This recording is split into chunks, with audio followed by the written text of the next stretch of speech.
Good evening. I'd like to call to order the regular school committee meeting for Tuesday, October 15, 2019. Madam Secretary, would you please call the roll? Mr. Agia? Here.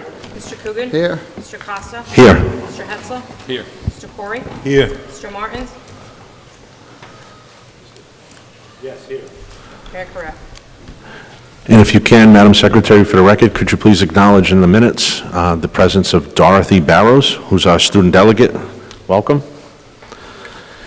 Pursuant to the open meeting law, any person may make an audio video recording of this public meeting or may transmit the meeting through any medium. Attendees are therefore advised that such recordings or transmissions are being made whether perceived or unperceived by those present and are deemed acknowledged and permissible. I'd like to ask everybody in attendance to please join the committee in a salute to our flag. Pledge allegiance to the flag of the United States of America and to the republic for which it stands, one nation, under God, indivisible, with liberty and justice for all.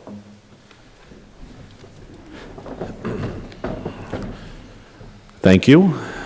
Next order of business is citizens' input. Just to remind the public, if you've signed up for citizens' input, each individual will be given 3 minutes to address the committee as a whole. We'll start off by first person who signed in this evening is Melissa Costa, 251 Renard Street, Fall River. Agenda item discussed, Cuss Theater. Welcome. Hi. I'm speaking up today from what I feel has been appeals to the chain of command and to school committee members to please pay attention and have a conversation regarding this program. It's a beloved, proven success of a theater arts program that's been referenced in newspapers like the New York Times, the New York Daily News, Seattle Times, CBS News. They give it specific examples about the theater program and its impact in an ELT school. I will email you links to those articles later on, and I have statements that some of the kids themselves have written about what the program does for them. The program, as I know it, was started in 2005 by Charlie Jodwin, and I became involved while I was doing a lot of work over at Durfee with the theater company, Color Guard. I became the long-term substitute theater teacher, so I thought it made sense to find out what was going on at the middle school, because I didn't know how long I would be at the high school, and assumed there was sort of a feeder system that's in place the way there is for sports. There didn't appear to be, however, I connected with Eric over here and came to see what they were doing and was blown away by the professionalism of the program and the advanced level of the performances. The students were going to and often hosting the Mass Educational Theater Guild's middle school festival, which Durfee also attends at the high school level. We were hosting schools from all over the state. This was kind of the school that they like to come in. We could accommodate them. The size and the facilities were up to what they needed for that type of event. If you go to see Durfee's musicals or their METG performances now, the largest component of that company is from this CUS program. However, there's a complete lack of funding for anything that we do at this point. There is no technical assistance, as many of you know. Eric was the longtime he started as a technical director back then, and he carried the program through for the next 10 years. But he also, his background, he was a technical theater guy. He was a Zeitarian technical theater director, all of that. So a lot of the equipment and things that we had in here were Eric's. And when he passed away suddenly 3 years ago, which was a devastating loss to all of us, a lot of that equipment went back to his widow, rightfully so, but we don't have the resources or the finances to bring anybody in on that end. I'm currently directing, choreographing, doing the costumes, getting the rights, raising the funds, permission slips, all of that, and it doesn't exist in any format. We still have 2 ELT periods a week. It used to be a wraparound program where it was myself, Eric, Toby Monty was the musical director, the art teachers were involved. We really were a program, and at this point it's sort of a theater company, and we're getting a couple of shows done a year, but it's sheer force of will, and I freelance for a lot of different theater companies and whatnot. My background is dance and theater ed. They graciously loan me a lot of things to get these shows done, and everything goes back exactly the way we found it. Kids need to be in school to be at rehearsal. We just had the fall auditions. We had 50 kids try out for the play. Enough talent and ability that I could have honestly done 2 casts and give them 2 performances each, but there really isn't the support or the resources for that. I did propose it and didn't get a lot of feedback on that. I know Gary is struggling, to have enough kids available to work all the events through the technical theater intern program. I regularly have kids show up to the auditions as well that are interested in crew.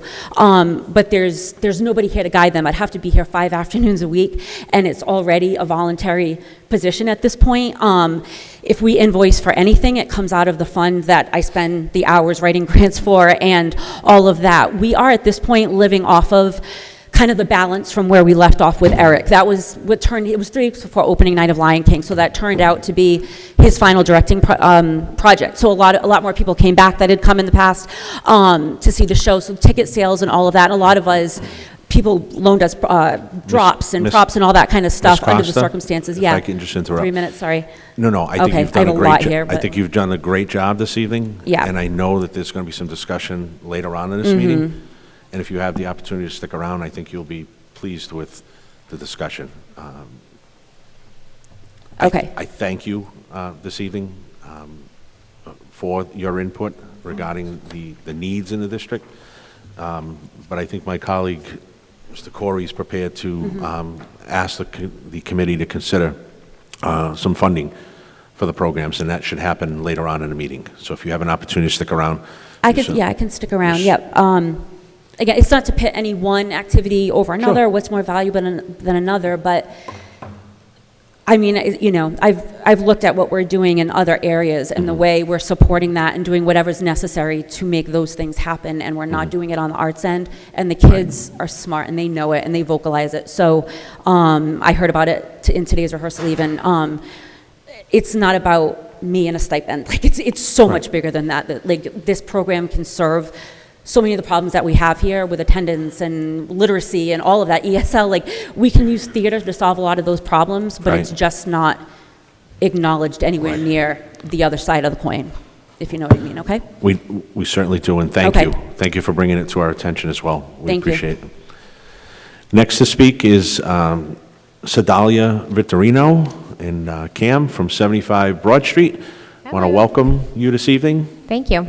So I was going to show my support for Mrs. Costa and kind of go on, off of what she said, but I'm going to change direction then. So we're still going to be talking about Cuss Theater Arts, but I did want it to, I was going to say how much I support her program and what she does. Cam was actively involved in theater, and now my daughter is, and what she does is wonderful, and the kids absolutely love her. But since you kind of said you're going to address that, I would like to say that we will be at the Trunk or Treat Festival on Saturday at the gates of the city, and we'll have a table there, Cuss Theater Arts, and we'll be fundraising. We have t-shirts. Cam has the t-shirt mock-up on now. So we have t-shirts for sale, keychains, mugs. There's some original student artwork that'll be sold, and Halloween-themed items also. So if the public would like to, I think a lot of people are probably going to attend that event already, but we will be there selling items and fundraising to help support the program. And I've done my own personal fundraiser. It's my birthday next week, so I did a Facebook fundraiser, and we already have a few $100s towards the field trip, because it was very important to me that my daughter and her friends all get to go and experience the Lizzie Borden Bed and Breakfast and get to know more about the story and not just the murder aspect of it. What date is the fundraiser? The food truck event is on Saturday. It's put on through the city. Monica set it up, so it's like a trunk or treat event at the gates of the city on Saturday, the 19th, 11 to 4. So there'll be food trucks there, and I think there's like an axe throwing truck that's coming, but we're going to have a table set up with items. We have some t-shirts and we have keychains, and like I said, we have different price points, and obviously donations are welcome, and tickets will be for sale for the show too in November. Is there a time on Saturday? It's 11 to 4 11 is to 4. what they have Perfect. listed. So that's, just wanted to kind of put that out there since we had to change direction on my speech. And then I did have a secondary statement. I did notice on the agenda for the school committee meetings that the citizens input part does say that it has to be agenda-related items, but that is not correct. That It- wording is incorrect because the city charter Right. now allows for public, and obviously you don't want anybody up here with particular name calling or anything crazy, but Correct. as long as it relates to the school department and what goes on in the school. Educational related, that's correct. That, Right. so I think maybe that's just a copy and paste issue. We've kind of just been doing that. It's been the same citizens input It's on the agenda? description. I mean, excuse me, it's on the website? It's on the agenda. It hasn't changed, and the city charter went into effect a year and a half ago. Yep. So maybe it's just a copy and paste issue, and it's kind of what has been Right. there for years now. But I just wanted to make that known that that needs to be changed, because that may be deterring other parents from wanting to speak, because they think that whatever information they want to speak about has to be related to the agenda, which is in violation of what the city charter now says as far as public. You're absolutely correct, and thank you for pointing that out. We'll make sure, just spoke with the superintendent, he's aware of it now as well. We'll make sure we get that fixed. Yeah, just in case, because when people go online and they see the agenda and they look at it, they say, oh, geez, it's not agenda related, so they might be deterred from wanting to come up and speak because they think it needs Absolutely. to be an agenda-related item, but they are welcome to come speak on any issues related to the school department. That is correct. All right, Yep. that was Thank it. you very much. Thank you. Appreciate it. Thank you. Thank you. The next item on the agenda is recognition awards from the school committee. We do not have any of those this evening. Next up is the superintendent's report. Mr. Superintendent? Thank you. Tonight I'm going to start with the new Durfee project. Construction update is that each and every single day, if you go by Ellsbury Street, you will see that the steel is going up. Currently, we're about 3/5 done of the entire skeletal foundation of the building, and the steel detailing is now taking place, which includes the fireproofing and the plumbing underground, the rough electrical, the rough plumbing, and the excavation of the utilities. This past week, we did pour parking lot A, which will be the new parking lot on the north side of the building.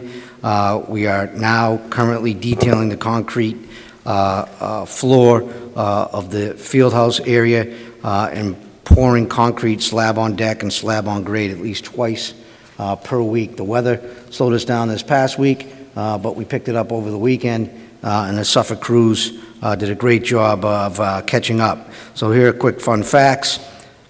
Just over 5,000 cubic yards of concrete have been poured to date so far. Approximately 1,300 tons of steel has been erected to date.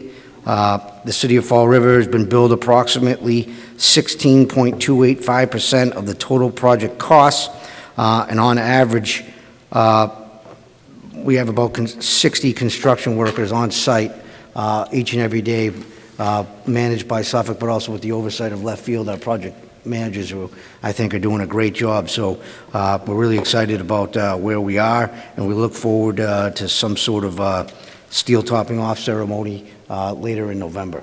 So look forward to an invitation regarding that event. In terms of school finances, you know, the Senate unanimously passed the Student Opportunity Act last week. Numbers are subject to change, of course, based on what the House does and based on what the governor does. But looking at where we are, we're convinced that there will be a significant increase over our foundation budget for the next several years. And that's what it's a 7-year phase-in of really the recommendations of the Foundation Budget Review Commission report. So this year, our foundation budget was slightly north of $162 million. Chapter 78 was about $131 million, and then the local contribution was slightly above $31 million. If we think about next year, our foundation budget, based on the parameters that have been worked out so far, we're looking at an increase of upwards of $15 million, perhaps, if this bill gets passed. That will be a huge game changer for this, not only Fall River, but really all the gateway communities, if you really weigh the true cost of all of our second language learners, students in poverty, and SPED students. So we're excited about that. If you carry that out, the 7 years of the projections, we're looking at increases of approximately $75 million roughly across on the Chapter 70 foundation.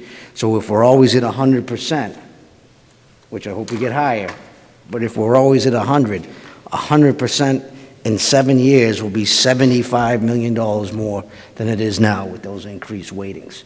So if we think strategically and long-term, and we're talking about turnaround, tonight we're talking about data presentation investments to close achievement gaps, I look forward to the next several years here with you making the hard decisions about, well, so where do we invest for the greatest impact? And we all know that that greatest impact is as close to the classroom site as possible. And we look forward to those continued conversations, but we also need everyone to know that this fight isn't over.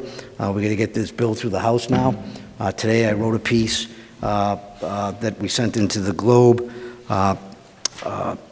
in response to their editorial today, where they weren't happy with the Senate's bill and they wanted the House to put more accountability into it. And I said, well, if you're an urban district, you live with accountability every day, and we don't need any more accountability. What we need is the House and the Senate to really pass this bill, because for us, it's been 20 years of less than what we should have received. So hopefully we can continue your help with the local officials. I want to thank our local delegation, particularly Senator Rodericks, for really getting this done. 37-0 in the Senate's a big deal. And so I want to thank our partners, Ms. Cusick from the FREA, who's out there, and of course the FRA and everyone else that's worked with us on supporting that bill. Final comments is it is October, and that means so much more than just Halloween in this great city. It means our October 1 numbers. And looking at our current enrollment, we have about 110 more students at this date than we did last year. Looking at the foundation enrollment, once we work everything out, we're looking at about 55 more students that will be added to the formula. So when you think about what state aid means and 55 more students, that's a nice increase to the foundation. I'm excited about the system continuing to grow. And I think the more we talk about early childhood and the more we talk about connectivity and also at the high school level with dual enrollment programs, I think we have a really good shot to continue to grow the foundation to ensure that Fall River is a city on the move, but also financially with the state aid, when we grow, there's more revenue for us to spend on educating students. Little fun facts, if you look at where we are, our second language learner numbers are about where they were last year. We're slightly above 17%. SPED, we're about 21.6%. For those students whose first language at home is not English, we're up above 27% now. If you think about increases over the last several years, those are huge jumps for us, which will help us with the weighted formula. And again, we're becoming much more racially diverse as well. We started this year about where we ended it last year. We're about a 50-50 split between those students who are white, those students who are non-white. We think about the Hispanic population is continually grown. In Fall River, that population is almost at 24% of the entirety of the students, so about a quarter of the students now. So we continue to track. I want to thank Brian Michael Azak and his team of he's got a great team of about 5 people that have been doing great work. I want to thank Tracy Curley for also really helping us take a look at district data and make some assumptions based on that. So with that, we've had a great start to the year. We look forward to continuing to muscle through up through Veterans Day and then getting through to Thanksgiving. So the fall is here. Every day, I can tell you, I've been in schools every day. Some of the school committee members have joined me, and you can attest to the great work that our teachers are doing in classrooms. Our leaders in the field are helping to support that work, and I'm hopeful that we're going to continue to keep morale high and have a great school year. And with that, I complete my comments today. Thank you, Mr. Superintendent. Next agenda item is a student comment, student delegate report. If I can call on Ms. Barrows. Thank you. At this time, I would actually like to speak on an official statement that was released by the Durfee Student Government a couple of weeks ago that was written by me and a few of the other elected officers. With the stigma surrounding recent events in Fall River, now more than ever, we must come together as a city. We cannot submit to negativity and degrade the very city that raised us. We must embrace it and bring to light all the beauty within our community that too often goes unrecognized. We cannot change what has happened in the city's past, but we can shift our focus towards changing our future for the better. Our home is associated with drugs, crime, and other negative factors that only reflect a minuscule portion of our population. The truth is that our city cultivates passion and hope. We have people who are dedicated to doing better for their careers, families, and neighborhoods. Together, we can promote more positive ideals and bring new words to mind when one thinks of Fall River, including unity, camaraderie, and pride. Last year, the I Am Fall River t-shirt movement united Durfee High School students in their love of the city and inspired new, more positive conversation among students and adults alike regarding the Fall River community. The movement was so successful that it reached people in the public that were not directly associated with Durfee. This year, this movement is to be continued with a focus on expanding the sense of pride to all Fall River citizens, no matter their age, race, gender, or school. There is so much to love about Fall River that goes unnoticed, whether it be the beautiful historical sites such as Battleship Cove, the education we offer giving students an array of opportunities, our cultural diversity, or the sense of community within its people. To bring much more deserved recognition to these aspects of the city and promote a more positive reputation, we urge all citizens to come together and unite in their Fall River pride. And to add to this, I would like to give a small announcement to be sure to keep an eye out for the release of the new Fall River Pride shirts that will be available in different colors so that all schools may come together in embracing their Fall River pride. Thank you. Thank you. That's certainly a breath of fresh air and comes directly from what we're all here for, directly out of the schools. And so thank you for that. We appreciate always the input of our students, but certainly it couldn't come at a better time. And so thank you for those words, Ms. Barrows. Mr. Corey? Could I make a comment? Certainly. I just want to say thank you, Ms. Barrows, for those comments and that commentary. On behalf of the youth voice in the city, it's so important not to drown out the youth voice with everything else that's going on. I think the voice of the youth speak to the heart of the matter and cannot be denied. So again, please extend our gratitude to those who put this letter together and the program, and Kyle put I Am Fall River together last year, and I think that's great. Keep it going. Thank you very much. Thank you, Mr. Corey. Is there a motion to approve the minutes before the committee this evening? So moved. Made by Mr. Hetzler. Is there a second? Seconded by Mr. Martins. Any discussion on those minutes? Hearing none. All in favor? All opposed? The ayes have it. Is there a motion to accept travel request? So moved. Second. Made by Mr. Hetzler, seconded by Mr. Coogan. Any discussion on travel? Hearing none. All in favor? Aye. All opposed? So voted. Next item is donations. Is there a motion to accept donations? I'll make it. Made by Mr. Corey. Is there a second? Second. Seconded by Mr. Hetzler. Any discussion on donations? Yeah, I just have one question, Mr. Sure, Vice Mr. Chair. Corey. I just, looking over this list of donations, I'm very impressed, and I just want to know if on each donation, do letters of thank you go out to the donors? Yes. That's all I wanted to know. Thank you. I yield. You're welcome, Mr. Corey. Thank you. Any further discussion on the donations? Hearing none. All in favor? Aye. All opposed? So voted. Yes, Mr. Martins? That the superintendent acknowledge the donations. I'm having him do that right now. Just needed a vote to accept them first. Thank you, Mr. Martins.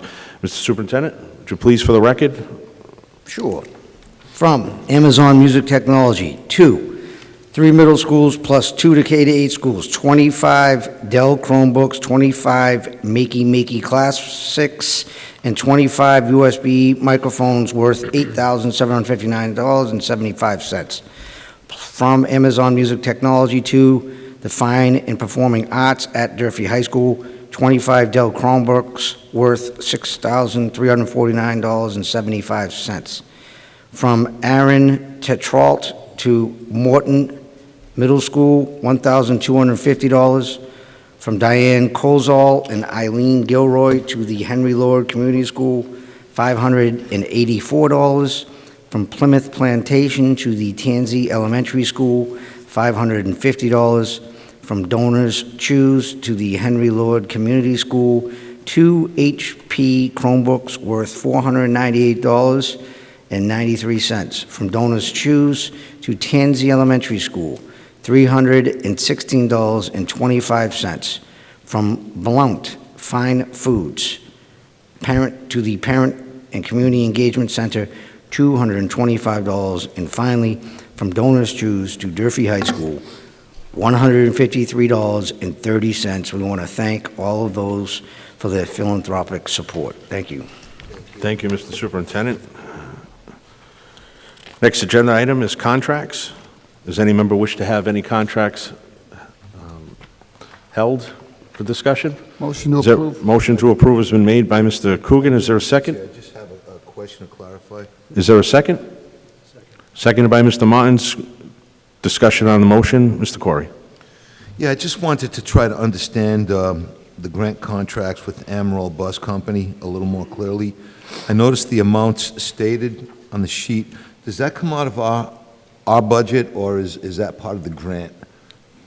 So those are 21st Century Grant funded activities. I can let Siobhan answer those questions and specifics if you have them. But those are grant funds from the 21st Century Grant. So the amount of transportation toward Amaral Bus Company would come from the grant monies themselves? Yes. That answers my question. With that, I yield. Thank you, Mr. Corey. Any further discussion on contracts? Mr. Agia? Just a question on the Delta T number 15, $100,000 in special ed services for staffing. You know what that is? Is that new? Yes. No, that's not new. Somebody said yes. It's for the, I'll let him explain it, but it's the... Salosh? Yeah. Yep, so we've used Delta T in the past. We're going to use them currently to engage and really get more certified teachers in the buildings. Right now, it really has been a struggle over the beginning of the year to get all of our positions fulfilled, particularly in special ed. So you said we used them in the past, or is it new? We have used them in the past, and we're re-engaging them this year. They have a decent supply of certified teachers, both in usually content areas and special ed. So we've been using them strategically throughout the district for certain positions that we know we're going to need filled and services. And why don't we just hire the people? Because we haven't been receiving qualified applicants. So how much should we pay those folks? Our general teachers, No, if you work for them, you get paid more than us? it's an hourly rate that typically with benefits actually equals out to what our folks would make with hourly.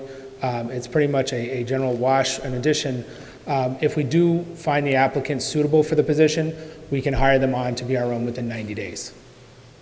Yeah, I mean, I'll vote to approve it, but I do think it's something that we should get at least some more information on so that we're clear on what we're doing. It sounds like we're hiring a consultant firm to staff our buildings in certain respects. Maybe we have to, and I don't want to go on and on about it today, but I think that's worthy of a one-pager to the committee, in my opinion.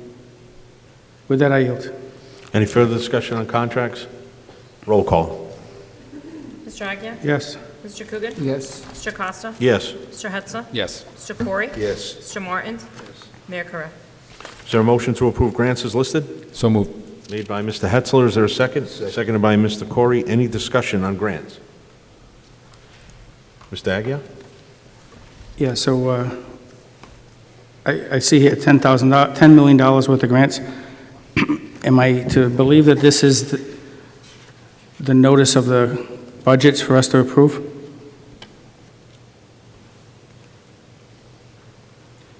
One more time, Mr. Agia. I'm sorry. No problem. The last So piece of that, I got I'm the asking total. if this particular item that's before us to approve the grants is us doing our line item fiscal responsibility to determine what's paid for out of grants in the school budget. Is that what this is? No, my understanding is, and I'll let Mr. Almeida. So we have, so I think in particular you're talking about the Title I grant, Ms. Aguirre. We've got about $400,000 that we've put in hold that's unspent at this time. All the other dollars are set aside for salaries and what we have to pay to the private schools as part of our share of the grant. So what we have before us is the line items. It's my belief that as a member of the school committee, we have the authority to approve line item budgets for every single item, including the regular budget and the grant. I've been asking for several months where that information is so that we can get a true picture of what's paid for in our big budget out of grants. And are you telling me that this is the equivalent of that? These are the grants that have been approved by the state that we have to submit. Right. We write these grants, these are the federal grants that come from the state that are, what's the two kinds of grants? It's our entitlement grants. Entitlement grants. So we're entitled to these based on certain numbers.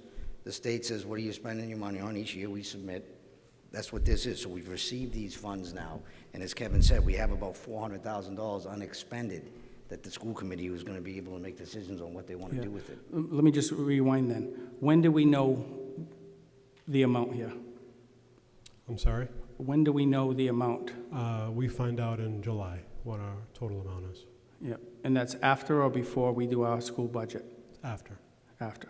So when we were doing our school budget, I recall taking positions and moving them from the grants to the operating budget, because what we were told was that we were going to get a cut. We were looking at a cut in Title I money.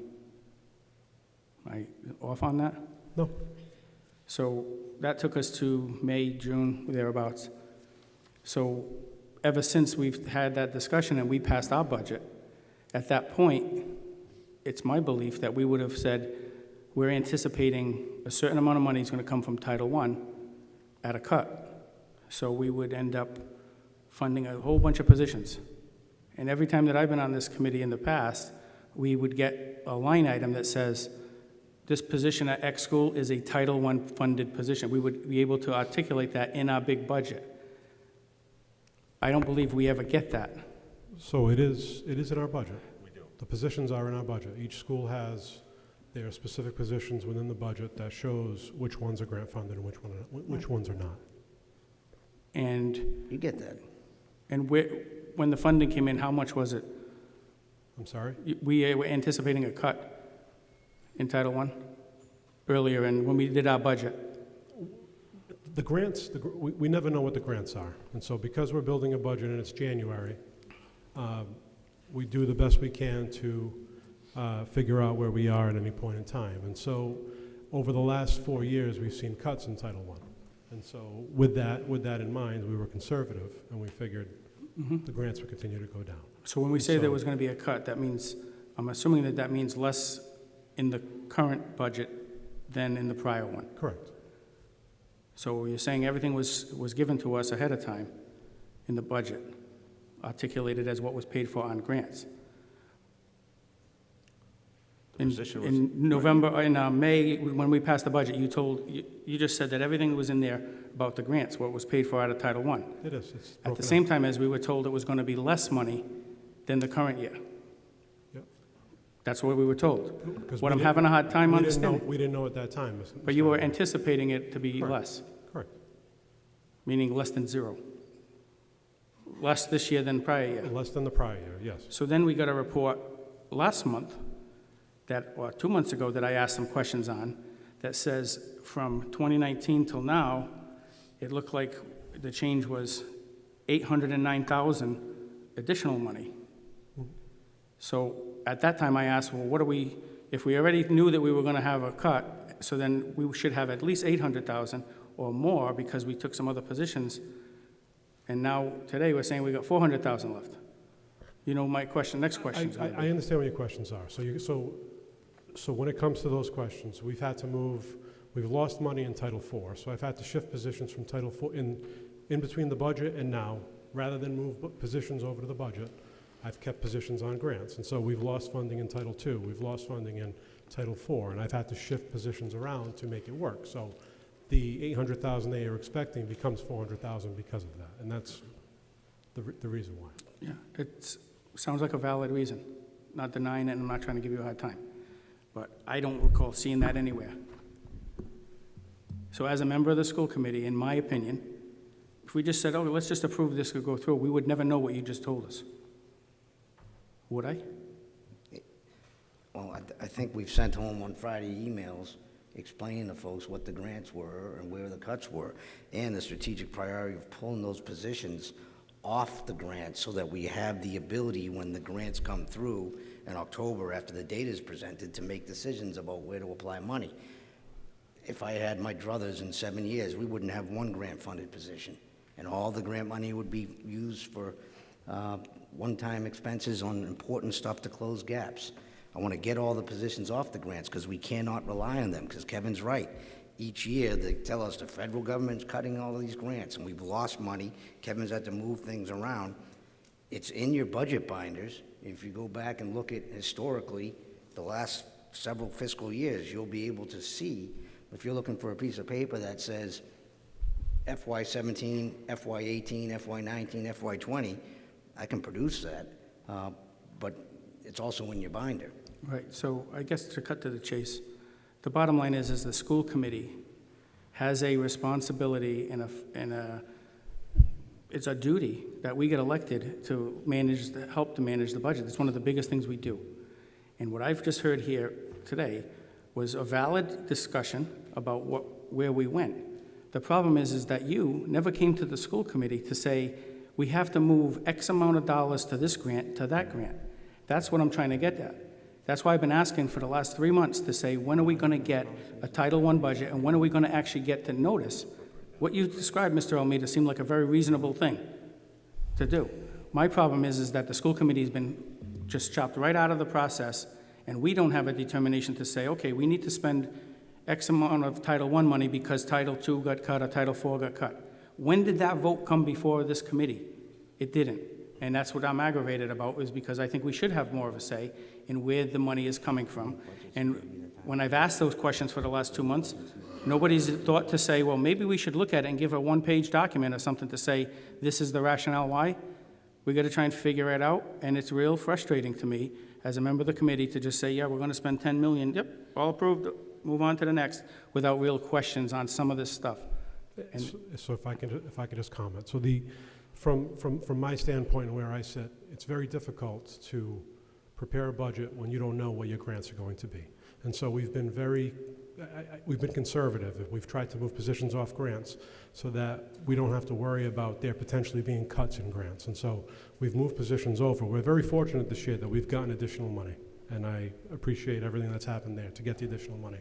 But a budget is a living document, and things change over the course of the summer. If things were perfect and I knew the budget was going to be what it was going to be in January to what it's going to be now, it'd be wonderful, but it's not that way. Things change over the course of time. It changes over the summer. I find out that I've had years where I found out in July that I've lost a kindergarten grant for $400,000, and then I've had to figure out what I've had to do afterwards. And so I completely get it. And the other thing that I wanted to say was, we're not given a lot of time. And so we don't know what that Title I grant allocation is going to be until the end of July. And then once we get that allocation, we've got 45 days to submit it to them. That's literally the turnaround time we have, just to make sure that we get it in on time so that we're able to charge everything that we've charged in the previous year there and what we have according to the budget. And we find out after the fact that these little moves and things have to be made, and we make them within the grants so that it does not affect the operating budget. Yeah, and all I'm asking is, as a member of the school committee, as a full body, I think it's incumbent upon you, the administration from the superintendent, or you through the superintendent, to get us that information when you got to change. Like, for instance, the issue that you talked about years ago when you had to cut $400,000. You didn't just cut it and stop making the changes. You came to the committee to say, I got a $400,000 problem, we got to do X, Y, and Z to get through it. All I'm asking for is the same type of thing when we do the grants, for what we're going to spend money on. So we get it after the fact.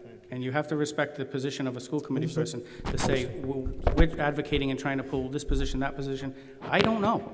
And I do my homework and I try to study, but I truly don't know what the heck we did here with some of the stuff. I don't think you did anything wrong.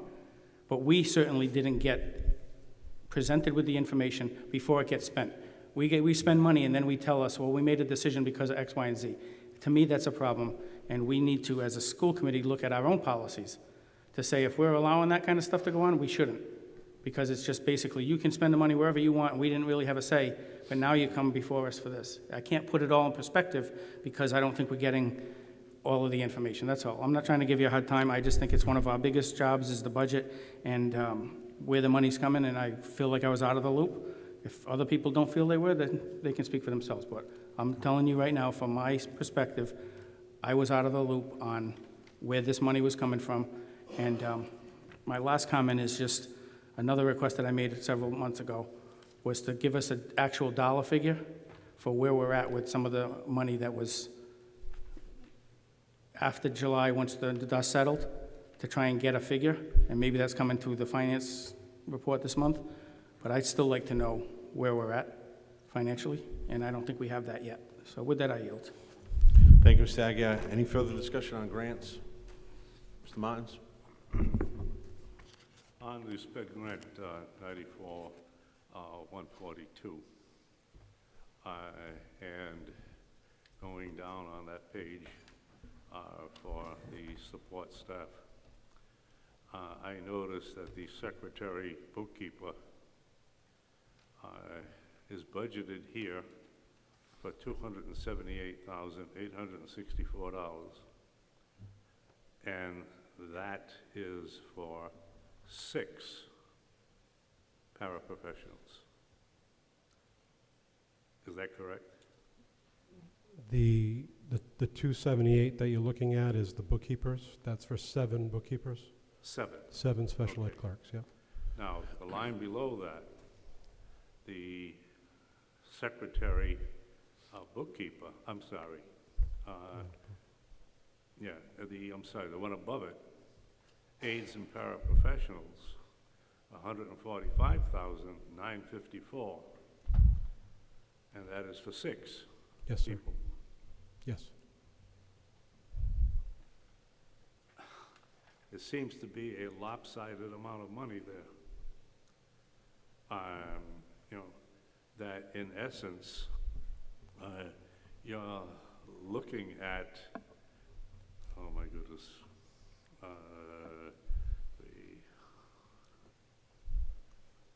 $100 and some thousand difference between the two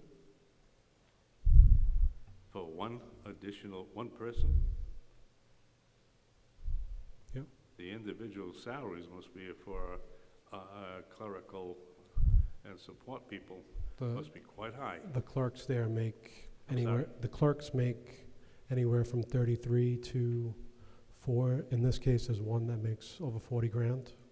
And then they're in the paras, they all make anywhere from 18 to 23,000 is what they make, so. Wow.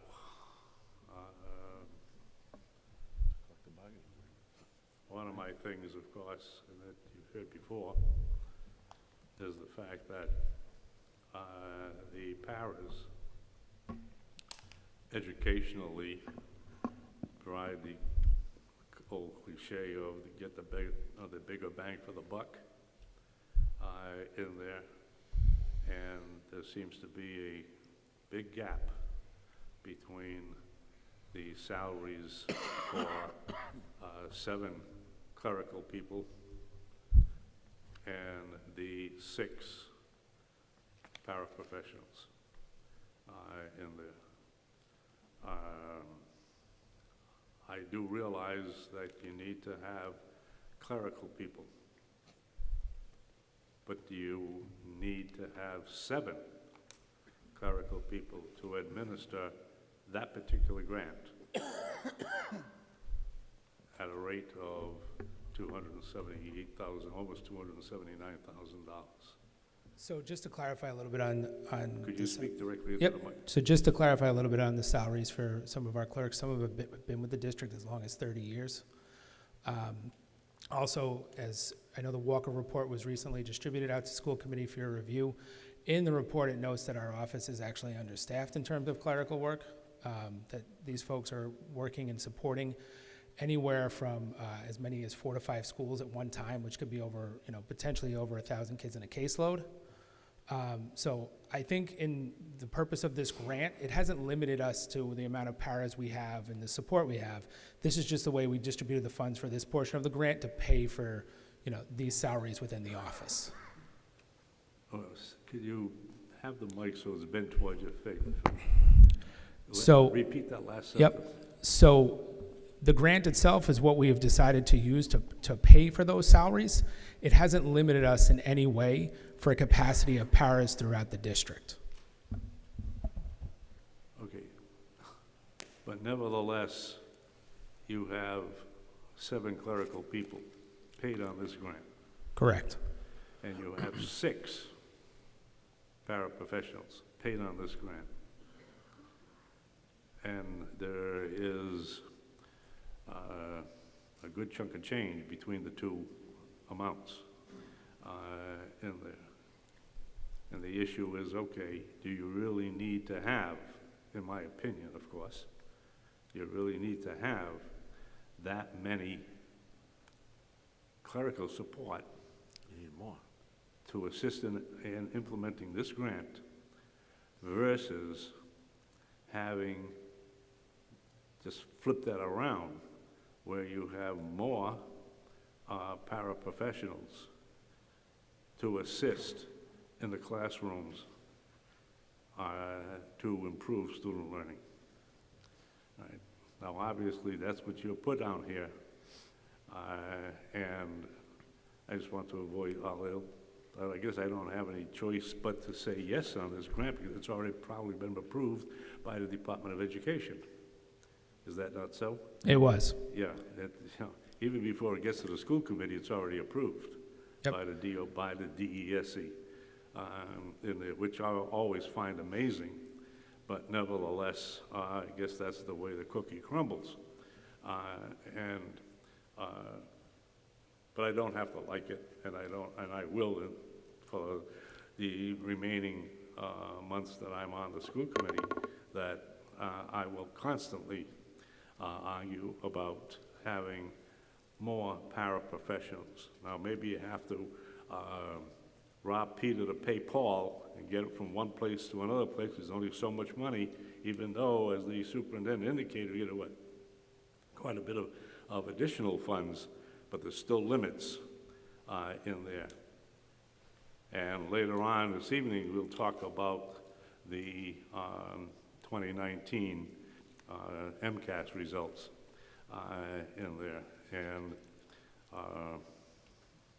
in my opinion, again, there is a great need to have additional paras in the classroom in addition to the teachers and the paras that are required by law, by IEP in there, to have classroom paras for those kids that are, well, I guess I'm getting away from this grant. I yield. Thank you, Mr. Martins. Thank you, Mr. Loesch, for that clarification. I think it's important to note that both those job titles have collective bargaining agreements in place that define salary ranges. You're sort of confined to those based on the number of years individuals have worked in the district, and that's why their salaries are defined as such. That's why there's a gap. If I heard you correctly, the Walker report indicates you could actually use more clerks in order to keep tabs on meeting dates, when to schedule meetings, how many students' needs are being met. All that coordination has to happen by those clerical, or those clerks, if you will. And so I know you're preparing a presentation for the full committee at a later date. I believe it's the end of October, beginning of November. And so we look forward to hearing your presentation about additional resources. And I'm sure it'll probably include some additional paraprofessional supports. If not, then I'm sure you'll be able to explain why you feel, as the person who's responsible for special education, that it's not needed at this time. But I'm going to go out on a limb and say you're probably going to be bringing some recommendations for additional staff, which I'm sure we'll take up at a future meeting. But That is correct. Thank you. thank you. Any further discussion on grants? Sure. For what you just stated. The difference is $132,910. Right, and what I'm trying to say, Mr. Martins, is they're not in control of that. It's set, their pay schedules are set by the individual and by their collective bargaining agreement. So Mr. Loesch and Mr. Almeida can't make that number any lower. He's got to pay those 7 people, and whatever step they're on is when you add it up, that's the total salaries for those individuals. They don't have any discretion with that.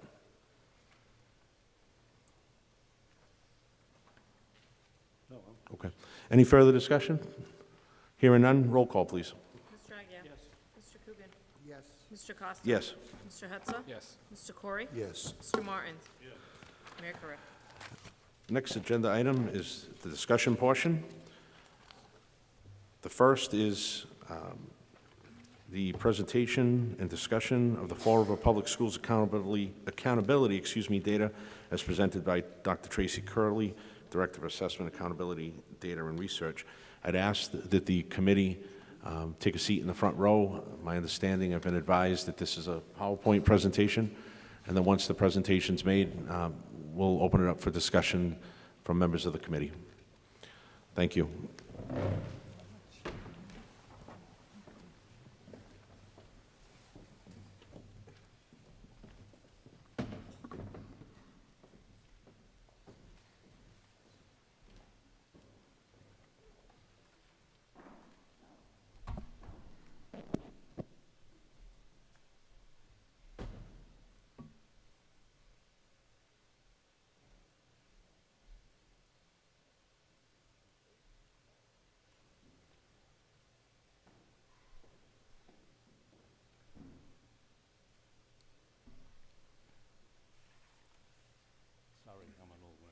Oh, I just was checking to see if anyone else was coming.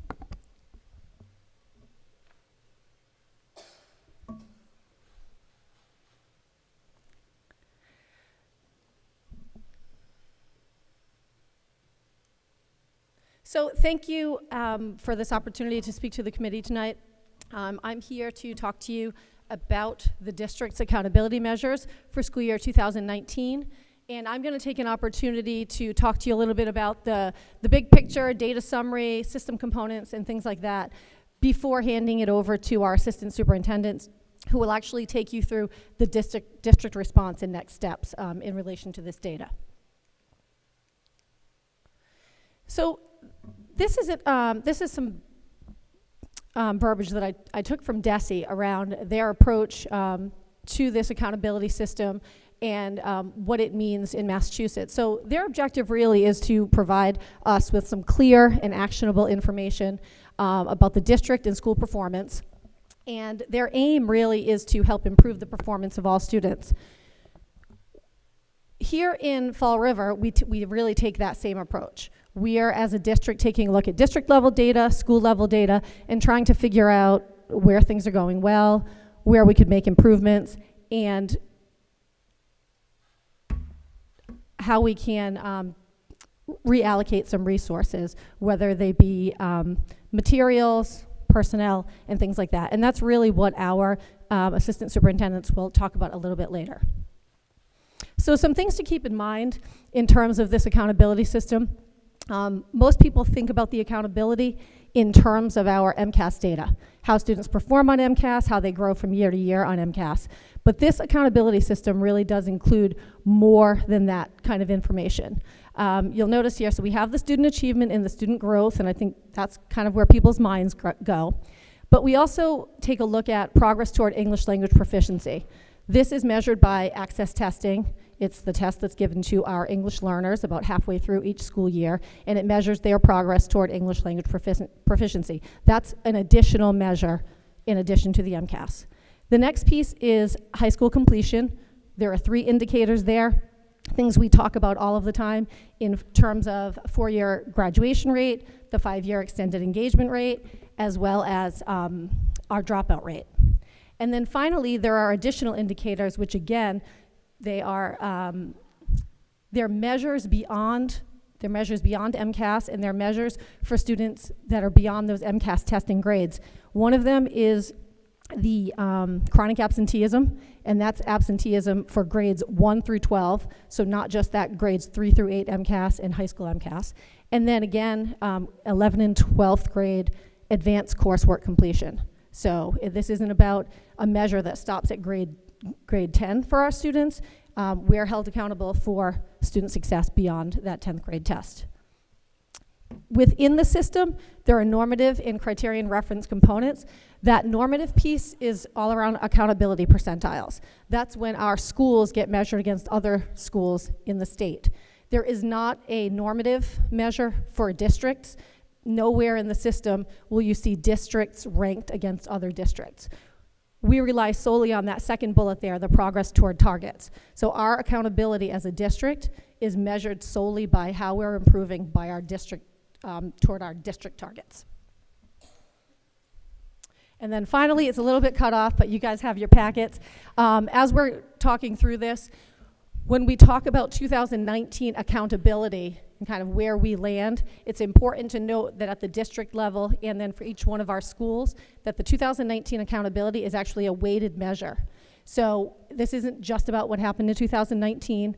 The 2018 results are weighted in there, 40% for 2018, 60% for 2019, and we expect, although we don't have the numbers on it yet, we expect that over the course of 4 years, our accountability will end up being a weighted 4-year average in terms of all of those measures. And then finally, there's some new language to describe the extent to which schools in the district are meeting targets, and we'll talk a bit about that when we get there. So as a district, we talk about our accountability, you know, kind of big picture, zoom into the schools, zoom in to, with respect to particular indicators.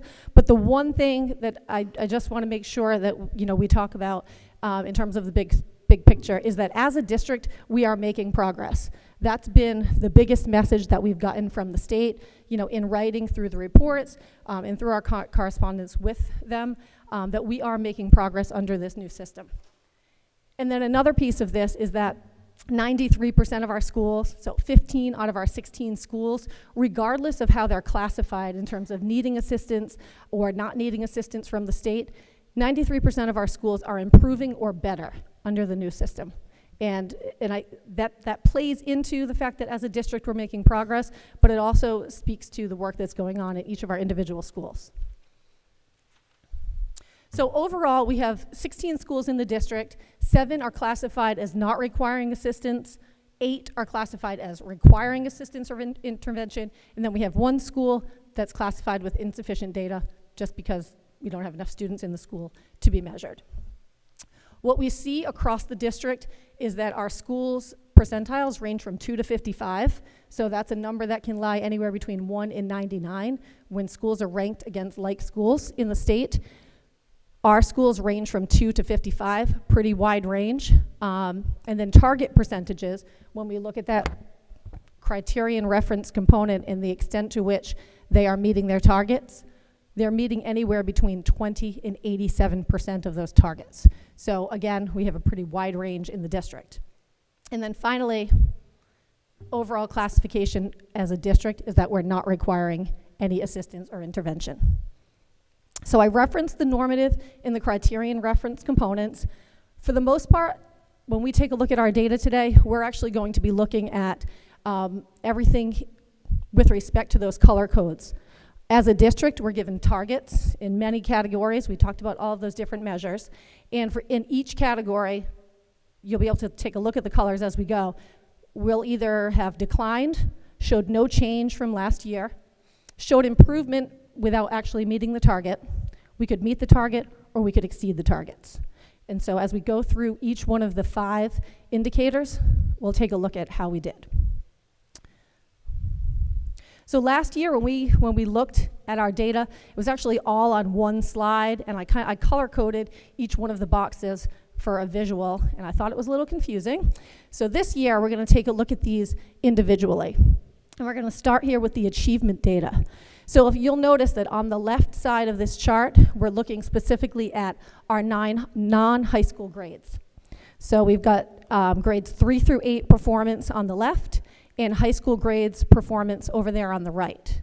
And what you can see in terms of ELA, math, and science achievement is that, you know, we're in ELA for the all students category, there was no change. We look the same as we did last year. Mathematics, we saw a little bit of a bump, but not enough to meet the target. And we actually showed a decline in our science achievement with kind of this net impact as no change from year to year in terms of the all students category. Just to the right of that, the state takes a look at all of those indicators again, ELA, math, and science, but this time just for our lowest performing students. So they look at the students and how they performed last year and say, to what extent did students improve against their targets in this year? And you can see here that the high point for us was in mathematics achievement. When we look at our lowest performing 25% of kids, they actually exceeded the targets that were set for them by the state. We made improvements in ELA, but didn't exactly meet the target, and then had this overall, this net change in terms of the lowest performing students that met an overall target.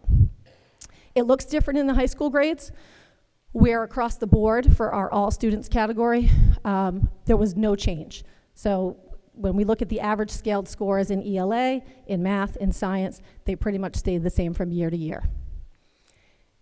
For our lowest performing students, we actually saw a decline at the level, in terms of the achievement. So scaled scores went down from year to year. The difference at the high school is that we're not looking at a group of students, how they did last year, how they did this year. The targets that the high school has to meet are actually for a completely different group of students. Basically what happens is they take a look at how the 25% of the lowest performing students did last year at Durfee and say, okay, this year you got this new group of kids, regardless of who they are or where they've been, they have to do better than your lowest performing students did last year. So the measure at the high school is a little bit different, but it's not something that the state is really looking at changing, because they don't test students 2 years in a row the way we do at other schools. The next indicator here is the growth indicator, and that really is something that's been part of this system, forever, right? Student growth percentile. The difference now is that it's this average SGP for all students instead of the median SGP, which was the old measure. And basically what this is telling us is that for individual students, on average, in grades 3 through 8, our kids are growing, but they're kind of on the low end of growth. When they're compared to students who have performed like them in the past, they're doing slightly better than kids who performed like them in the past. At the high school grades, there is a little bit more of a struggle there. Again, there's growth, but it's considered low growth, lower than typical, for our all students category. And then for our lowest performing students, we're categorized as having very low growth. High school completion indicator, that includes the 4-year cohort graduation, extended engagement, and the annual dropout rate. We have this net effect there. You can see that 3 at the bottom. We have this net effect as kind of a no change, but that's really attributed to the fact that the 4-year cohort graduation rate had no change. We showed a decline in the extended engagement rate, and we improved the annual dropout rate, but not enough to meet our target.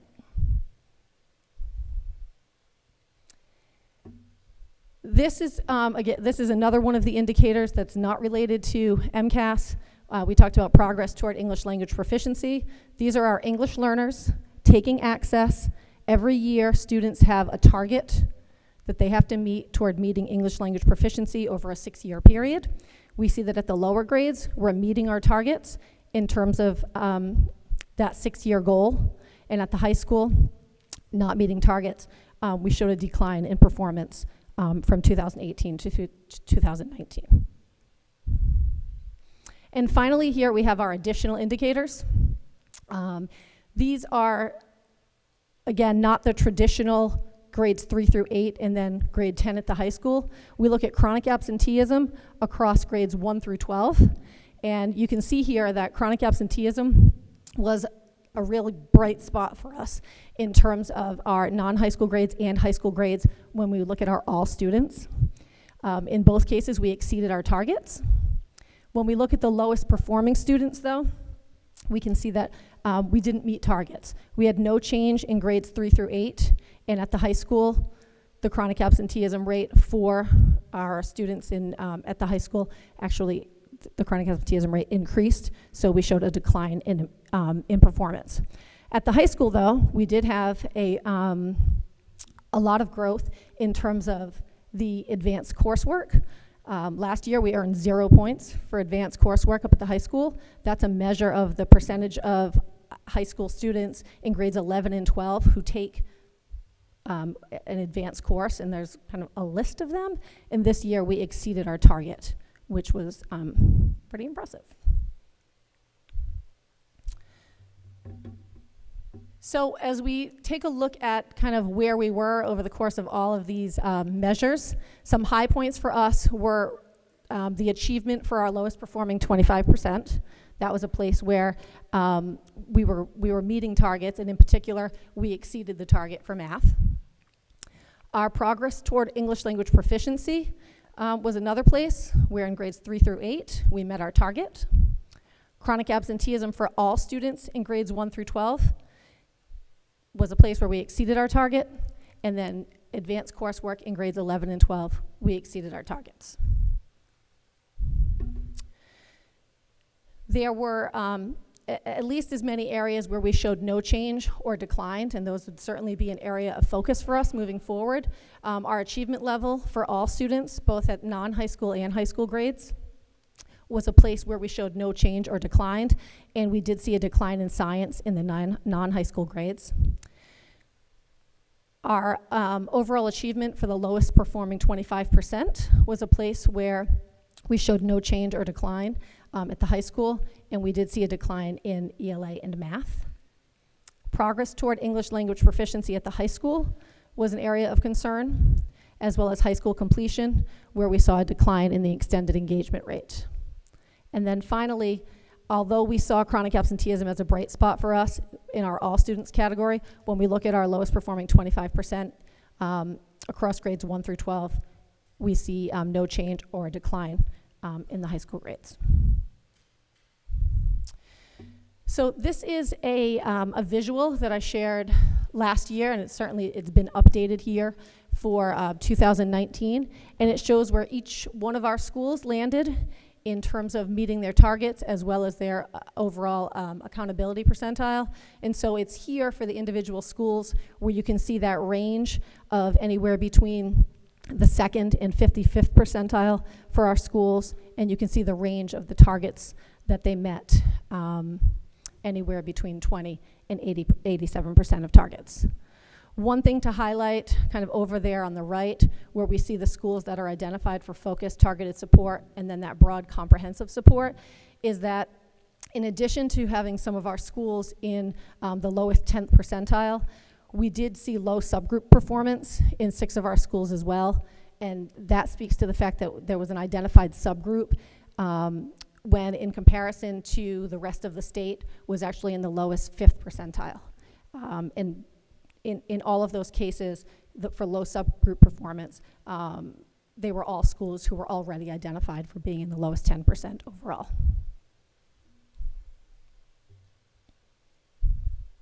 Okay. So the next piece of this is for each of our assistant superintendents to come on up and talk about the summary of next steps coming out of their departments with relation to these 4 actions.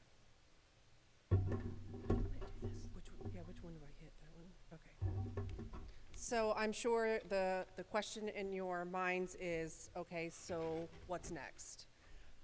In order to talk about what we are focusing on moving forward, it's really important to also highlight those practices and those areas which we've already started to engage in.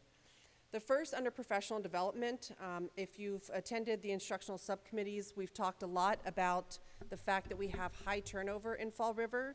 So though we might have trained people really well and engaged in a lot of professional development in the past, a lot of those people have left. So this is an ongoing practice that's very needed within the district. This year, and since I've been here for the last 2 years, we've engaged heavily in professional development over the summers. And starting last year, we took the 2 district PD days and had district-wide professional development. We are continuing that practice this year, and with your support, we're increasing our professional development series in which we are working with Fred TV to videotape so that all persons throughout the district can engage in professional development, even if their lives don't permit them to actually attend in person. We are going to be offering a 4-part workshop series on the workshop model. And like I said, we are going to be stipending teachers to come to that. There will be a product that needs to be uploaded following this workshop. And then we're going to be posting these so that every teacher in the district will also be able to watch these, complete a product, and then upload that. And then they'll also receive their professional development credits. One awesome point Mr. Coogan has brought in that's part of our Teach Point is it tracks our professional development from now on. We're able to upload every PD into one system that tracks. Schools will be receiving training, and they will be aligning their professional development to not only their school improvement plans, but also to the district. Those PDs will be going through my office for approval so that we have a checks and balance system to ensure that all professional development is needed and necessary at the school level as well as to the district.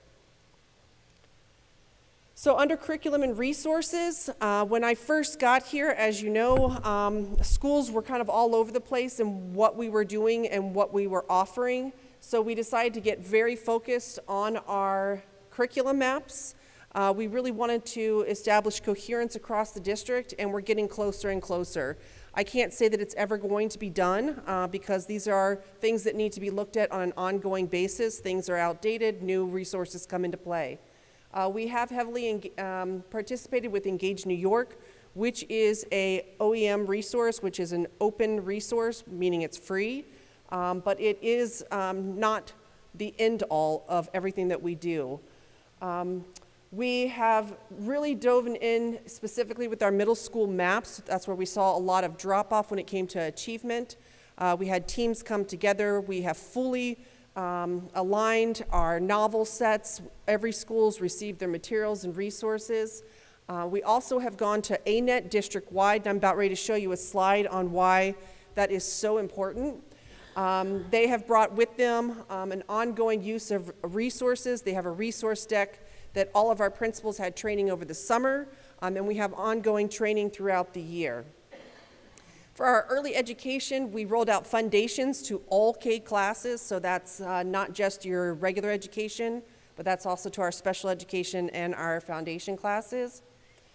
We've also started a new trend called the WIN blocks, What I Need.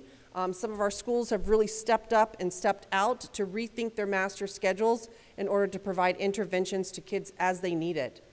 And then we are still part of the MAPLE initiative, which is the Massachusetts Association of Personalized Learning, with Tansy and Durfee. So really trying to think outside the box and how kids are being able to access their education. For implementation of practices, we've talked a lot about, that just went down, how we are monitoring whether or not these practices are being implemented effectively. So we've instituted a 3-pronged system of school-based walks, content walks, as well as district walks. As part of those walks, we are also engaging in progress monitoring meetings. For our turnaround schools, that's on a monthly basis. For our trimester schools, we do it 3 times a year, and on our quarter schools, we do it 4 times a year. A big, big plus here, last year, and we clearly saw the success, we stipend curriculum leads for ELA, math, and science. And in math specifically, we saw a huge jump, especially at our elementary levels, and we saw consistent jumps in our ELA. This year, with your support, we were able to have full-time directors of curriculum that came on. So Cheryl Rabbit is doing secondary ELA in math, Stephanie Kennedy is doing elementary ELA in math, and Dr. Kim LaLiberty is doing our science K through 12. And this is very crucial because they're going to be pushing out some of these big key ideas that we've been doing with our ANET partners. Tracy helped me out with this. I had a hypothesis that our ANET schools would show across the district greater academic achievement and growth towards their targets. My hypothesis was definitely on par because they had dedicated coaching, they had ongoing support and services, and they had aligned curriculum across each of our ANET schools. And as you can see here, I'm showing the district against our 3 ANET partnered schools. So Fonseca, Henry Lord, and Talbot have all had the ANET partnership for the last 2 years, and they showed significant growth. When we look at the district as a whole, we added on Durfee, Watson, and Morton at the end of last year. And one of the things that was very interesting in this area is that you can see by the color codings how the schools are doing according to the district. But when we talk about reaching the percentage of targets, if you look up at the district as a whole met or exceeded 25% of their targets in the district. Our ANET partner schools of Fonseca, Henry Lord, and Talbot met or exceeded 75% of their targets. And then our 3 schools that we brought on at the end of last year met 17% of their targets. So the hypothesis that our ANET schools would far exceed our expectations was spot on. It doesn't mean that that's always going to be the case. We need to make sure that we're very deliberate in how we are integrating them. But as you know, we did add ANET full partnerships at Durfee, Watson, and Morton, and have proposed to also roll it out at Green. And we are utilizing the assessment system district-wide, and as part of that comes the entire complete toolbox that we were talking about earlier. So not only have we been extremely proactive, but we are also very responsive. In Dr. Malone's Friday memo, you will have access to all schools' turnaround plans and school improvement plans. So there will be a whole folder for you guys to preview. And so you'll actually get to see how schools have been aligning their plans to not only their specific goals and objectives, but the district as a whole. We have completed all of our first round progress monitoring meetings, and the schools are really working hard. And we are moving, and we are really hoping that we move even quicker as we really make sure that we're focusing on the right things.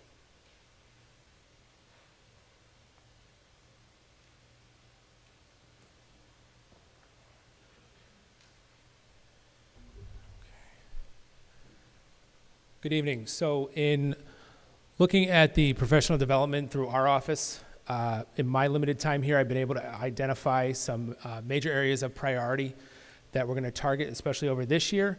But in addition, we're going to have a significant amount of the strategic plan that's going to be dedicated to actually creating a professional development plan for special education for the district.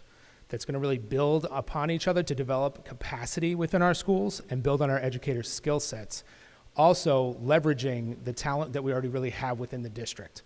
One thing I've noticed throughout visiting schools, meeting with all of our teachers and stakeholders, that we do have a tremendous amount of talented teachers and professionals within this district, and we need to leverage that in order to build and really make our instruction what it needs to be.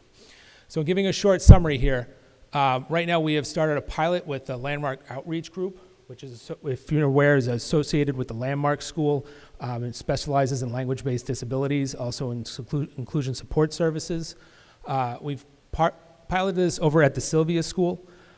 We noted that this was in particularly a sub-separate group and some inclusion teachers who really needed some assistance through our discussions last year.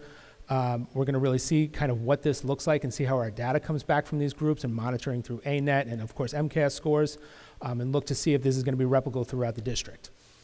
We also have contracted with them to come in for our November 5th PD and our January 31st to focus on differentiation, accommodations, and modifications throughout the district, which was noted as a need by teachers, and then also looking at inclusion and best practices for our spring sessions. The other pieces that we're looking at and really creating and using our own internal development is meeting facilitation and IEP development and writing has been identified as a major area of concern for our teachers, that they need more support in this. Classroom systems for behavior modification, data collection and presentation, and once again, differentiation, modification, and accommodations in the classroom. We've also started a contract with Exceptional Child to support our paraprofessionals and new teachers, which gives us a PD library of over 120 different professional developments that they can access at any time. We can also set a kind of a course of study for our paraprofessionals, depending on what disability area they may be in order to best meet their needs and really make sure that their skill sets are up to par and what they need to be in order to really meet the diverse needs of our students. Lastly, we've also we're going to be contracting with South Coast Collaborative for professional development for paraprofessionals on the November 5th and January 31st full PD days, and really committing to making sure that we're supporting all areas of our student support. Looking at curriculum and resources, this past year we identified the fact that we had 2 online curriculums that weren't actually throughout the entire district. We had only used them in selective classrooms throughout. So those were 2 pieces that we expanded district-wide to help really better our MCAS ALT scores in support of our teachers in our community-based and autism classrooms, to making sure that they had a consistent curriculum to utilize in order to really measure student progress and assess their needs. We're also going to be looking into exploring Wilson and Orton Gillingham training, and that's in collaboration with the Office of Instruction. One piece we've noted is that, significantly looking at the high school and our scores there, and especially in our lowest needs population, is reading is still a significant need among students. That we still have a lot of students progressing throughout our schools who are not at grade level and where they need to be, and when we pass the 4th grade, we're no longer learning to read, we're reading to learn. And we still have a lot of students who are stuck before that point. In addition, we're going to look to create a curriculum review process with the Office of Instruction to make sure that we're really previewing all possible curriculums. They're going to meet a diverse range of needs throughout our district. I think curriculum review for us is extremely important due to that we really have such a diverse population of multilanguage learners, special education students, and just the diverse profiles that come into our schools every day. Implementation and practices. Special Education Office this year is going to be joining the Office of Instruction for all of our school walkthroughs, so we can provide timely feedback in terms of special education services and instruction, a point that hasn't really been done in previous. The other piece that we're going to be doing is looking to create our own team to really be doing our walkthroughs through all substantially separate classrooms to ensure that specialized education is actually happening within these rooms, and identifying rooms for targeted support so that we can make sure we're developing our teachers' needs and therefore meeting our students' needs.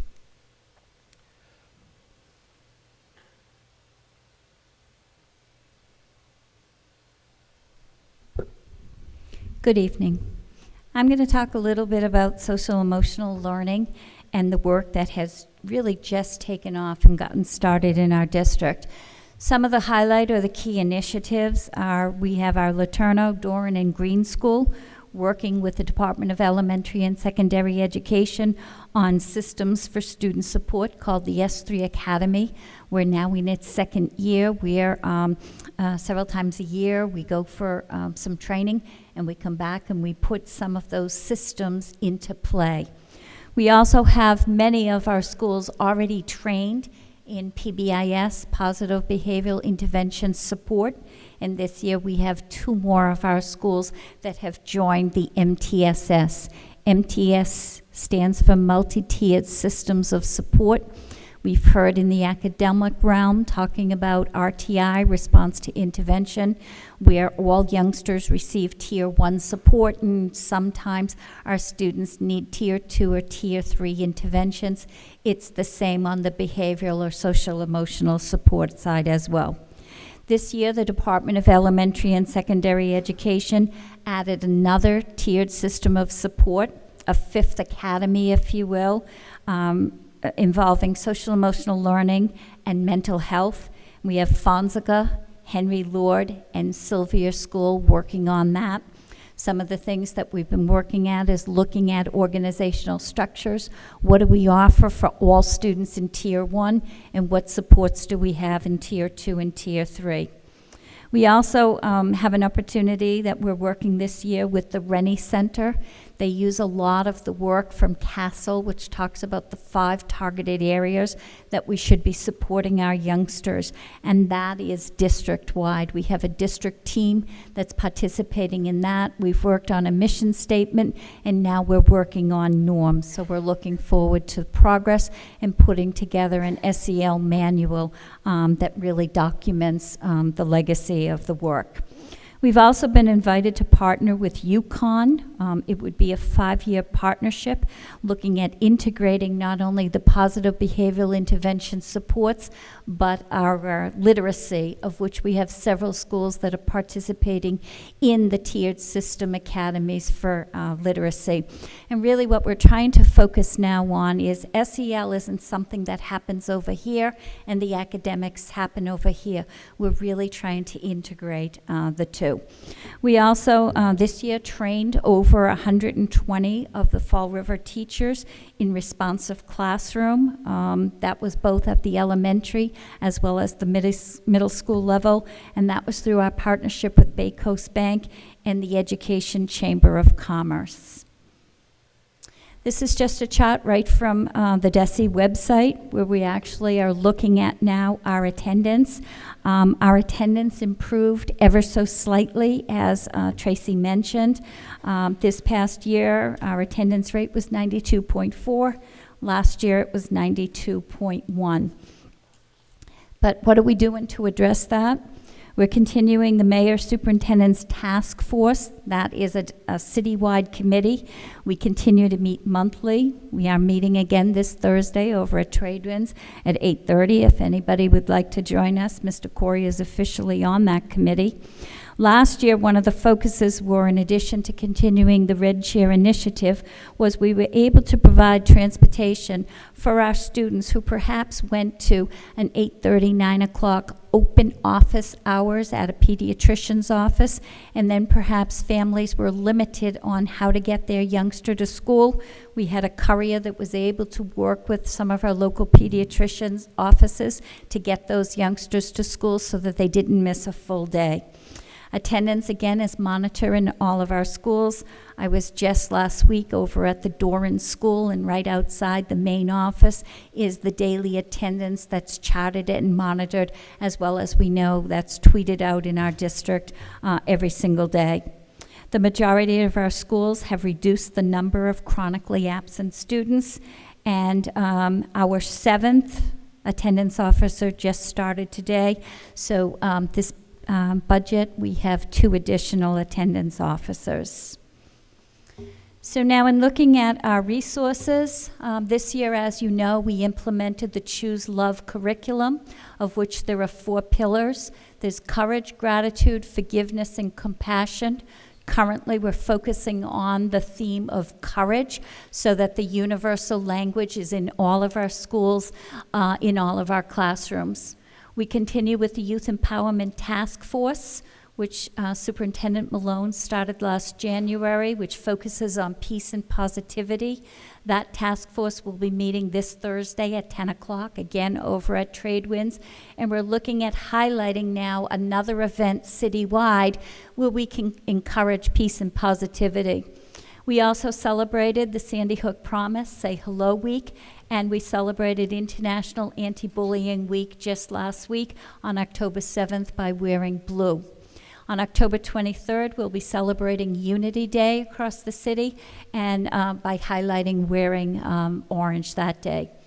Our first quarter theme, as I shared with you, is courage, and we will have a community event from 10 to 12 over at the Cuss School, where we will continue to recognize at least 16 of our students, 1 from each of our schools, for some courageous behavior that they've demonstrated.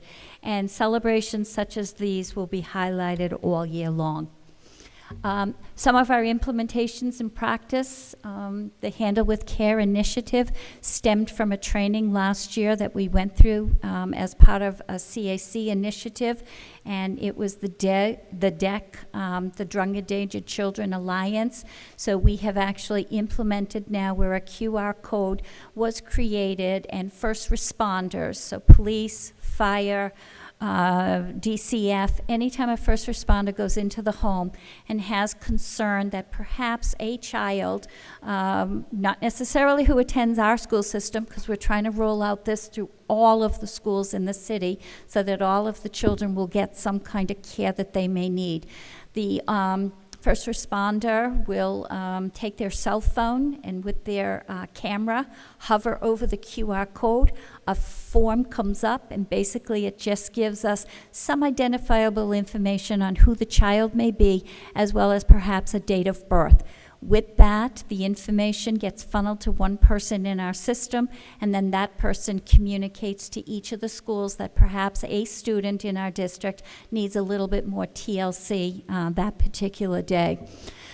In addition to rolling out Choose Love to all of our preschool through grade 12, we also have trained our Play and Learn groups. So those are our 0 to 5 students who may not be attending any formal schooling, but will come to a Play and Learn throughout our area, Greater Fall River area, and they have received the training. Believe it or not, our community partners have asked for Choose Love training.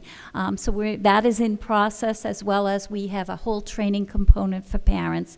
And then, of course, the Department of Elementary and Secondary Ed has now come out with a tool called a program evaluation, and we volunteered to partner with them. We're going to use their tool in addition to some of our own stuff, but we're going to use their tool to evaluate our Choose Love program. And then finally, how are we going to assess some of this stuff and know that it's working? We'll continue to administer the Conditions for Learning survey. That's to parents, that's to students, as well as to all staff in all of our schools. There is a pre and post assessment that's part of the Choose Love program, and we're in the beginning phases of implementing the pretest. We'll continue to monitor suspensions, restraints, and attendance data. And our mission for Integrated Support Team is to empower all students to attain their fullest potential in a respectful, safe, and supportive environment. In collaboration with students, family, and community partners, schools will guide students to become resilient, productive, and contributing members of their community. Thank you.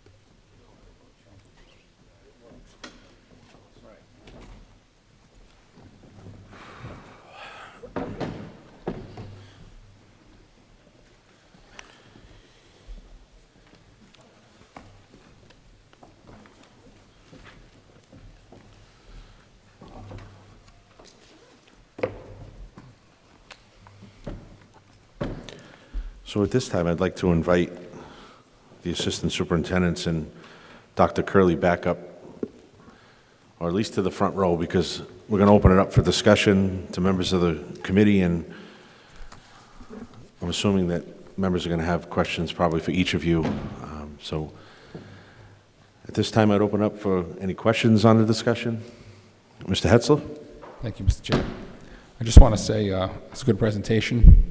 I think you have a solid plan. I'm confident in your ability to roll it out, and obviously we'll be monitoring from our position.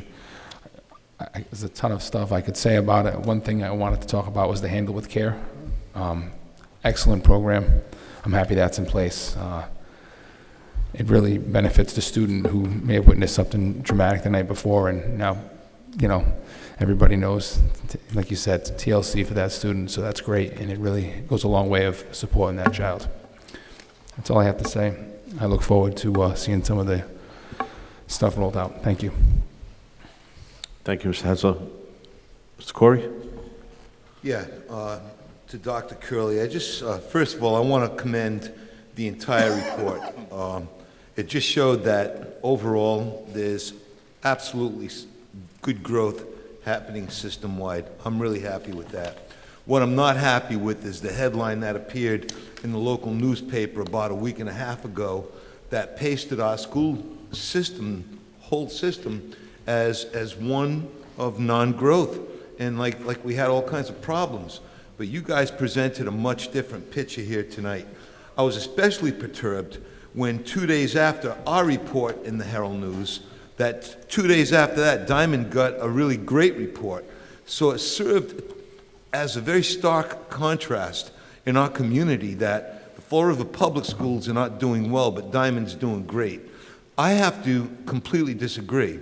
I think based on not only the report you guys gave us tonight, which I see as very encouraging, I want to know, Dr. Curley, according to the numbers that you presented, do other gateway cities have comparative numbers, such as a city like Brockton, a city like New Bedford, or a city like Lawrence, anything like that? Are those numbers looking similar to ours in these growth areas?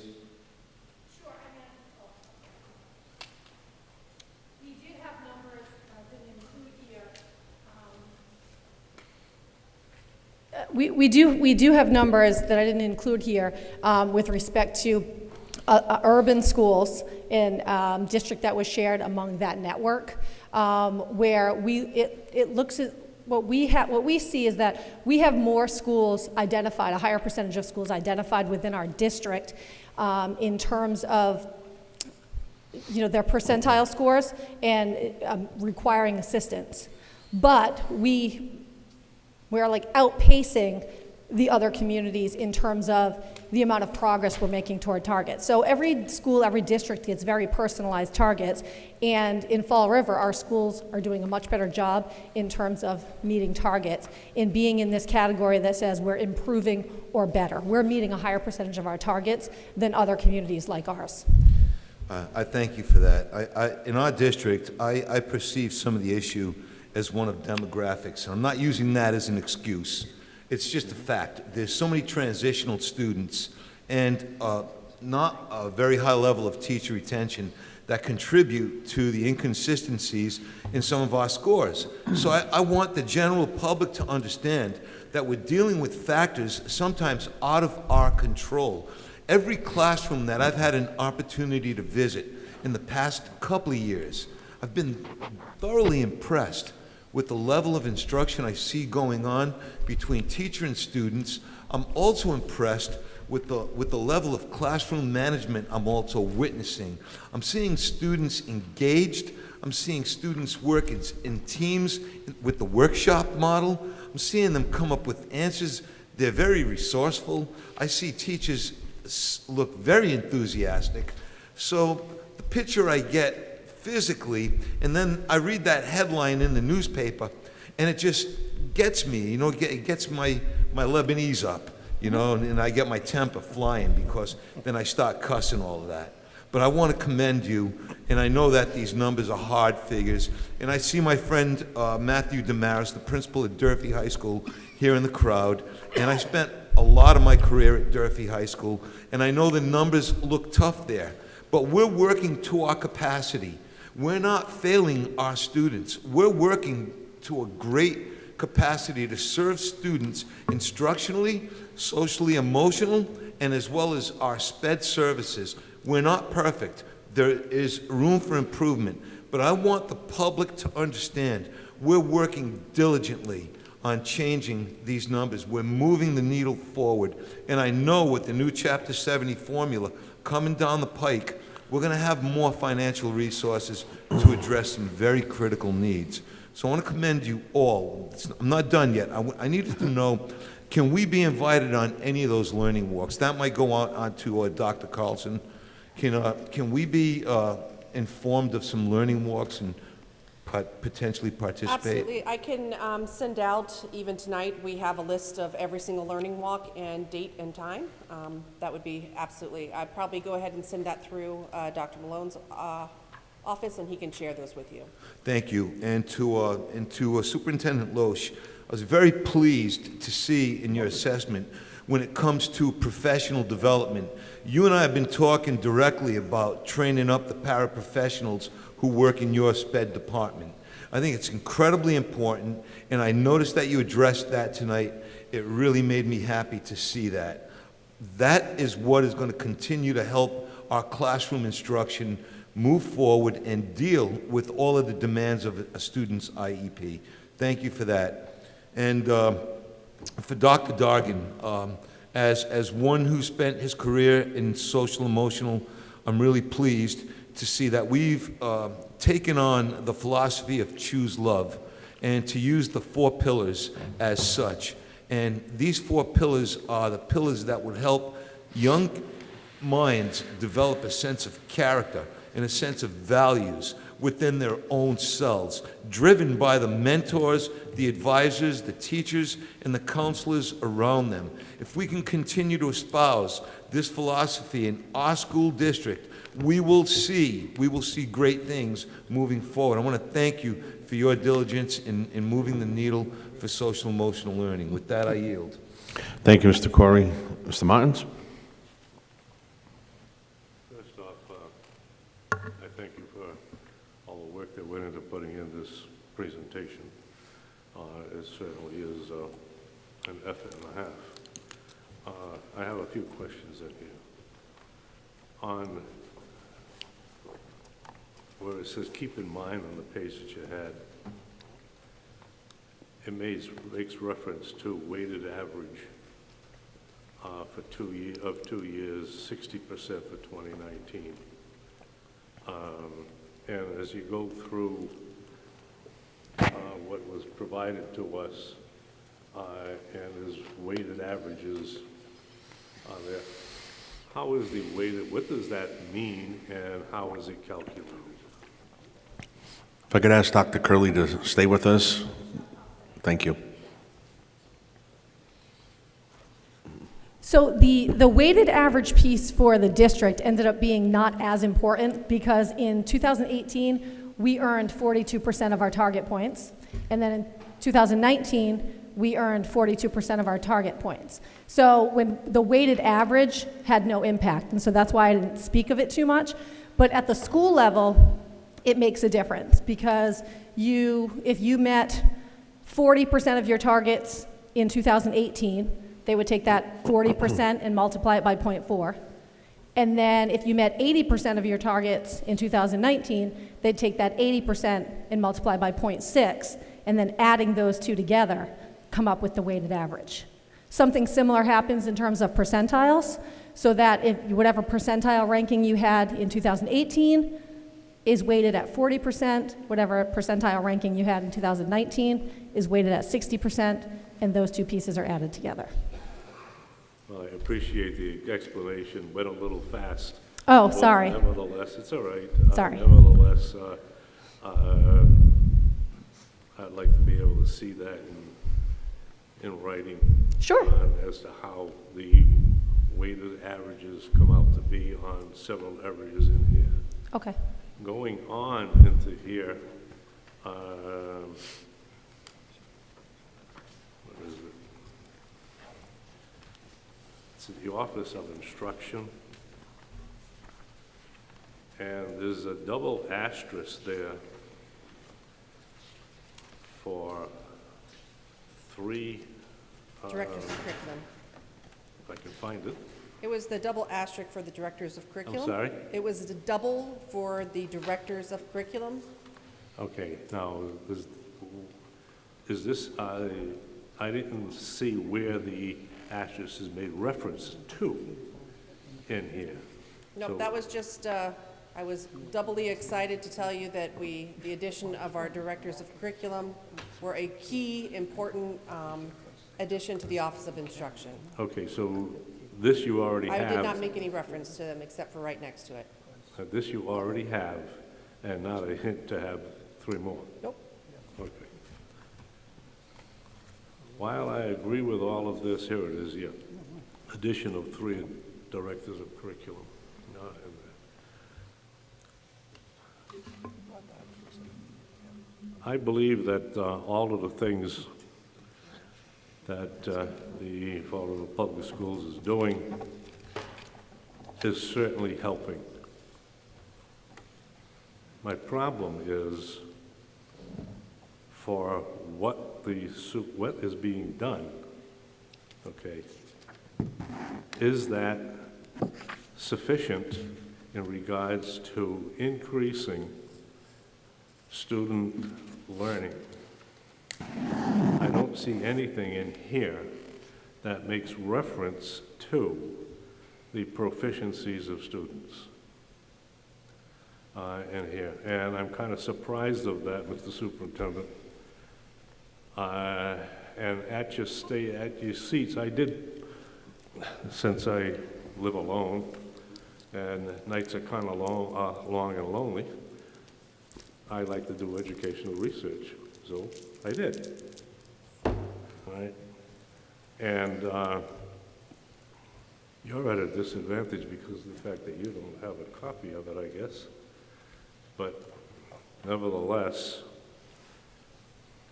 when you go to the exceeding and meeting expectations for basically grade 10, the high school, because all of the MCAS tests from middle school, elementary and middle schools, all of that, sure, they tell you what's going on there. But the end one on grade 10 is the one that everything else is trying to build into. Would you agree with that? I would agree in the old system, it was all about. Could you talk into the mic? I'm sorry. In the old system, I would definitely say that that would be accurate, but because there's different indicators now that make up the overall accountability, I would say that it's not just the MCAS assessment anymore. Right, but nevertheless, that is an indicator It is of one of them, student yes. learning.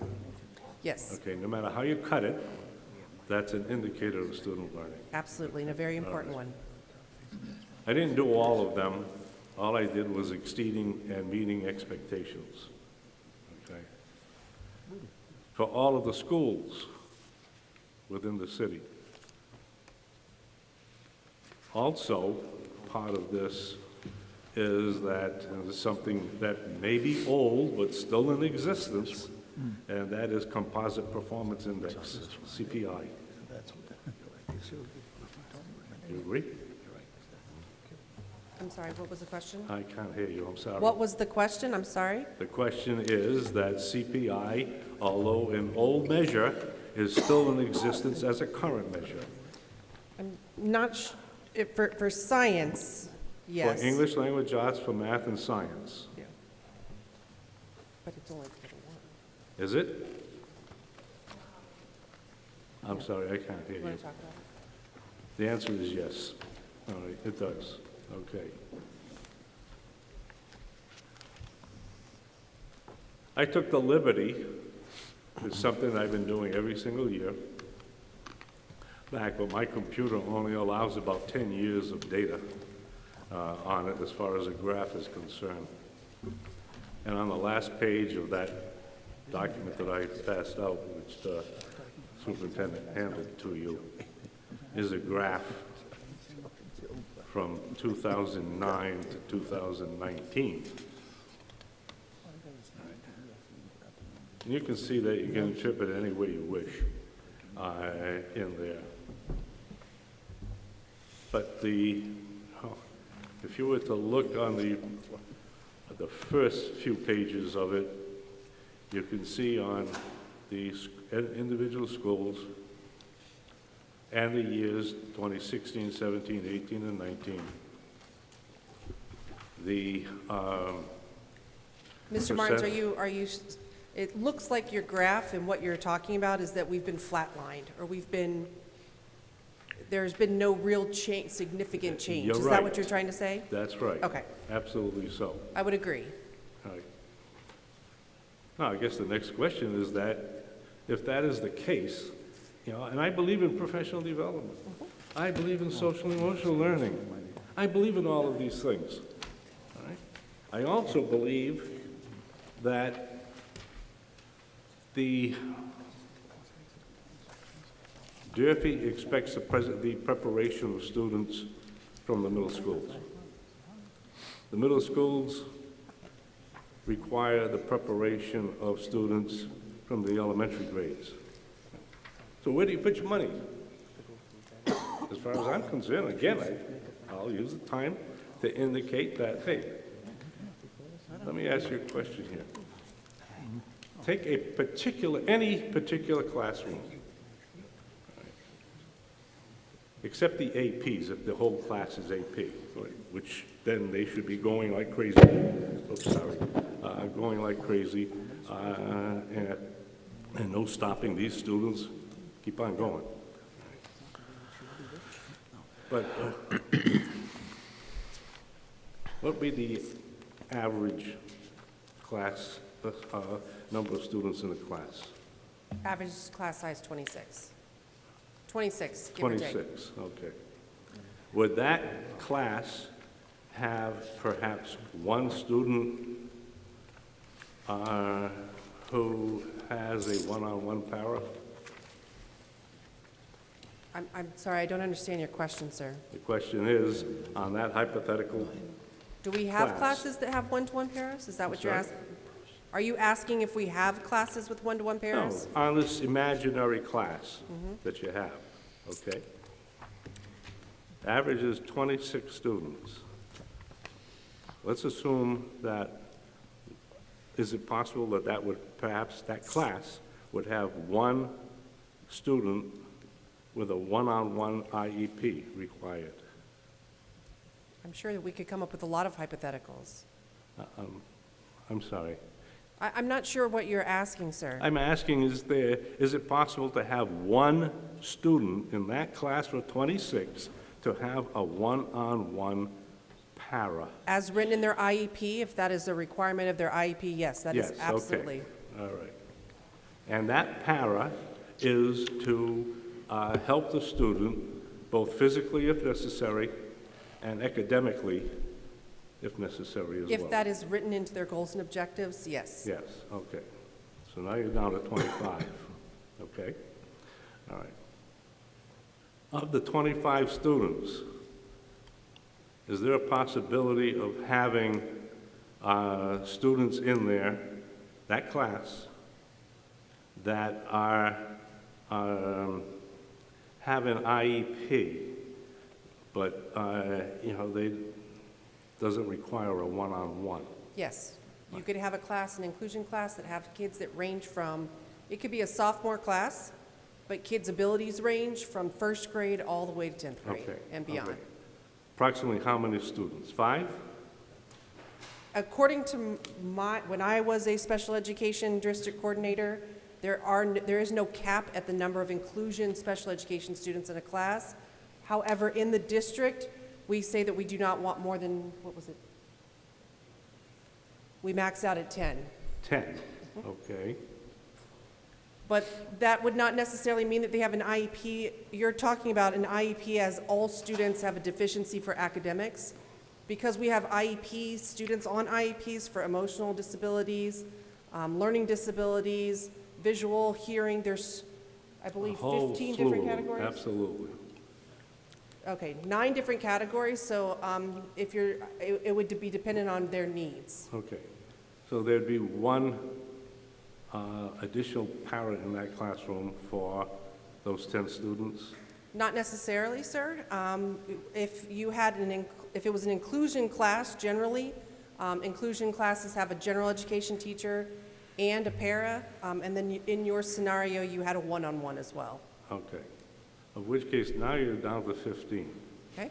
Okay. Of which case now, those 15 students that are there, regular ed kids, okay? God bless them all.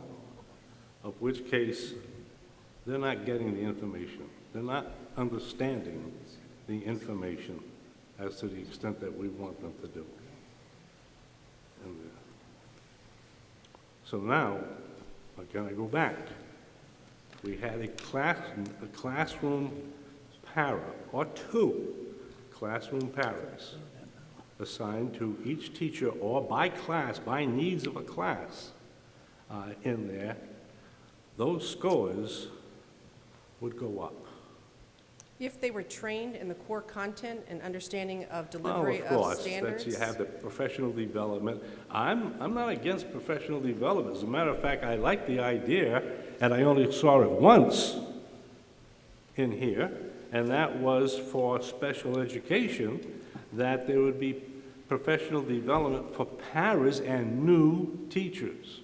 We are actually doing it district-wide, so all paras teachers will have course offerings at our District 2 district offerings, which first one's November 5th. Okay. We have spent a lot of money on professional development,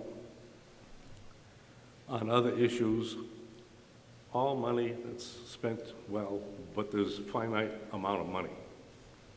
But yet you want to have the expectations, meeting and exceeding expectations to go up, and the, below, not meeting expectations, and, I'm sorry, that's, those two last ones, below expectations and not meeting expectations.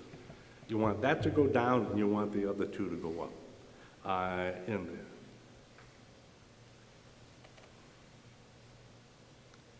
I don't want to be nasty, but you know, it looks like, from what I see here, that it's more of the same. And there's a certain definition for what more of the same actually ends up being, okay? You want to have a change, you've got to make some changes. Otherwise, you'll remain the same. Right? You were flatlined, as you indicated, looking at the graph. Is that going to happen next year? And the year after? And the year after? So I would just recall the committee back to the one slide in regards to our 3 ANET schools and the fact that they met 75% of their targets. I would not call that flatlining, though their overall proficiency rates were did show improvement. We are showing substantial growth with those schools. I wouldn't say that that's the definition of insanity, but it's definitely showing great, strong improvement.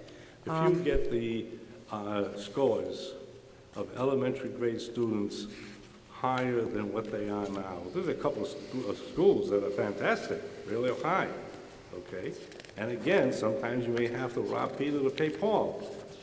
But looking at the district as a whole, and I don't want to compare Fall River with any other school district. I'm interested in Fall River Public Schools, of which case, you know, if you increase the elementary grades expectations up higher, and that, I mean the achievement of those bar graphs called expectations, exceeding expectations, meeting expectations, get that to go up higher, then that will affect, and that's of all students, all of the individual groupings of students. Get that, and because they all participate in making the composite amount. Now, if that goes up, then all the other over continuous years, then the middle schools will go up. The Durfee will go up. Right? The dropout rate, since the students are receiving or achieving better, that will go down. And the graduation rate will go up. That's the idea. On that, right? I thank you for the work that you've done here. If you're not willing to make changes, and you're not willing to stick your head out of a, you know, I like to use the analogy of a turtle, right? A turtle isn't going to go anywhere until it sticks its head out of the shell, and then the turtle can move. Otherwise, it's going to stay there.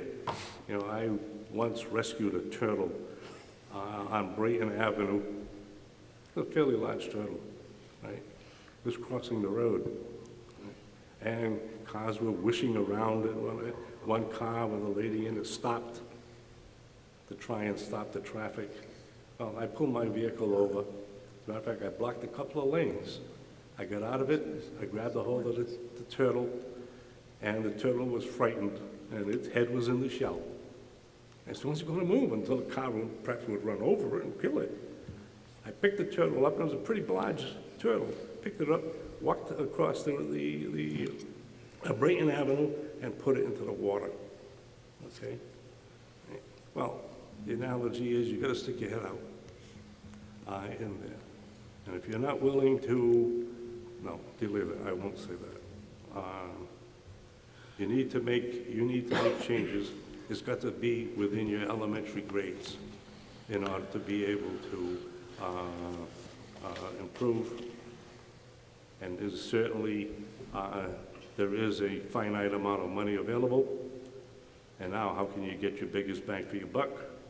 And as I said earlier this evening, that is with paraprofessionals, trained paraprofessionals. Thank you very much, and I yield. Thank you, Mr. Martins. Mr. Coogan, and then Mr. Agia. Thanks for letting me follow that lovely turtle discussion, Mr. Chairman. What I do want to say is this is a unique time for the Fall River Public Schools because of the infusion of money that the state has decided to extend to all of the gateway communities. I believe that when I look at this plan, I see a lot of different things in it. I believe using ANET across the board is going to start to significantly impact the scores. I do see in all the schools I'm going to, unless I'm looking at the wrong things, I see co-teaching, I see paras. In almost every classroom I'm in, it's rare that I'm in a room alone when there's not two adults in a room. So it's my position that if we follow this roadmap that you guys laid out for us tonight, and people with fidelity use the tips for instruction, professional development, special needs, we can start to improve the scores in this district. I don't think we've ever seen an infusion of money like this from the state. I think they're giving it to us because they know we're under unique circumstances where we have to flip these scores around. They acknowledge it, we acknowledge it, and I'm thinking it starts tonight, and I think we should get the show on the road, and I commend the report, and I hope we can implement 80% of what you guys showed us tonight. Thank you. Thank you, Mr. Coogan. Mr. Agia? Yeah, so just a couple of questions and comments. I will agree with my colleague to my left related to money. I think resources have been better over not only the last year, but since probably the last 3 or 4 years or 5 years. First time I was on this committee, we used to cut budgets every year. It's amazing how we piece together, and all the workers and the principals and everyone pieced together an education system with how limited we were with funds. It was unbelievable. So getting on this committee, seeing that we actually can add positions and targeted interventions and all that stuff was really great. At the same time, though, when there's more money, you get to wonder, are we making the progress that's needed with that money? And I would say, as a general statement, I'm not personally satisfied with where our numbers are right now, but I don't think any of the administration or the principals or the teachers really are satisfied with it. So I know that people are out there working hard. The principals are working harder than ever. We're giving them the resources, so it's not a negative in any way. People are really busting their butts to try and make a difference here, but it's a challenging job right now. The kids are coming in more difficult than ever, so the scores are the scores and the ratings are the ratings, but there's good work happening in the school, so I feel real comfortable, saying that, but we do have work to do. So when we look at that, I just had a couple of questions. One was based on what the assistant superintendent said about the curriculum coordinators. Can you just clarify where they're working? I thought you had mentioned something that was different than what we approved, but... No, the 3 different curriculum directors of curriculum, we have one who is ELA and math at the secondary level. We have ELA and math at the elementary level, and a K through 12 director for science. And social studies. And, well, Siobhan, I'm just talking about the 3 we added on. Siobhan is still K through 8 for social studies, and she works with Mike Costa at the high school, who is the Right. So we have all dean. 12 covered. It's not Yes. just, it doesn't end at 8. No. That was a little different than what we originally did, but I think you guys tried to articulate why to meet the quality of the individuals that were there. So I don't necessarily have a problem with that, but I thought you mentioned that one was at the high school and the other ones weren't. So we're K to 12 now, correct? Yes. The other thing that I would say is, and this would probably be, I think I can read this right, but the district's criterion reference target percentage is 42%. Is that what? Yes. That's the district one. So, when we look at goals, and we're going to be looking at that later, but in the 2018-2019 goal was the Fall River Public Schools will demonstrate targeted improvement by meeting and/or exceeding the criterion reference target percentage of 75%. So is that 42% the relative number to that sentence? Okay. The only other thing I would say is I do agree with the ANET I want to say that was a good thing, and we talked about it at instructional subcommittee. You had mentioned that it's being implemented, I thought we paid for it for all schools. We did, for the assessment platform. Is there, like, other sections? Because I thought you said some are implementing. They are, so we have a full partnership with now 6 of our schools, and then the rest of the schools have the tools, and we are modeling the coaching cycles after what ANET's doing at our partnered schools, but only 6 of the schools have the full enchilada. And why is that? Is it money? Originally, we partnered with our 3 turnaround schools. We added on 3 more at the end of last year because they were in status. And then we wanted to add on Green this year because they went below the 10% mark. We've also had change in leadership new to Fall River, so we wanted to support them. But I would say that we did not have the coaching at every single school because of established coaching models at different schools. We thought that these were the most needy of our schools. We also didn't want to implement a system without testing it and seeing whether or not it was successful. So we're the whole idea is we roll it out, and once, for example, ANET in year 1 provided professional development at schools, in year 2 they coded it, and this year our instructional leads are leading it with their behind-the-scenes support. So the whole idea is that the ANET coaching model is at a school for only so long, and then once we build that capacity at the buildings, they move out. So the schools that we have it at are the ones that we've identified the greatest need. So the schools that don't have it, the full program, do they want it? Have they requested it? Would they use it? I personally have not gotten a request from any schools. I think different schools have asked, about different possibilities. But really what we have utilized thus far is the assessment system. But I haven't had a request to have the full partnership. I think the only school that requested it, we adding on. Yeah, I mean, I'd be one to, if we're going to do it, let's do it. Because what ends up happening, and at least it's happened like this in the past, is we give supports to one school that has the need, then guess what happens? They make progress, the other schools don't, and then we're starting over again. So if you're saying that a full program is what's the best for kids, then I don't know why we don't just implement. Well, one of the things that we added on were the directors of curriculum who are working heavily with schools as a whole, but also modeling the same practices that our ANET partners are modeling with the coaching and instructional leads within our partnered schools. So they may not have the person from ANET, but they have the same tools and resources that we're modeling across the district. Yeah. Are you, I think you had mentioned something about the ELL scores, or was that not mentioned under you?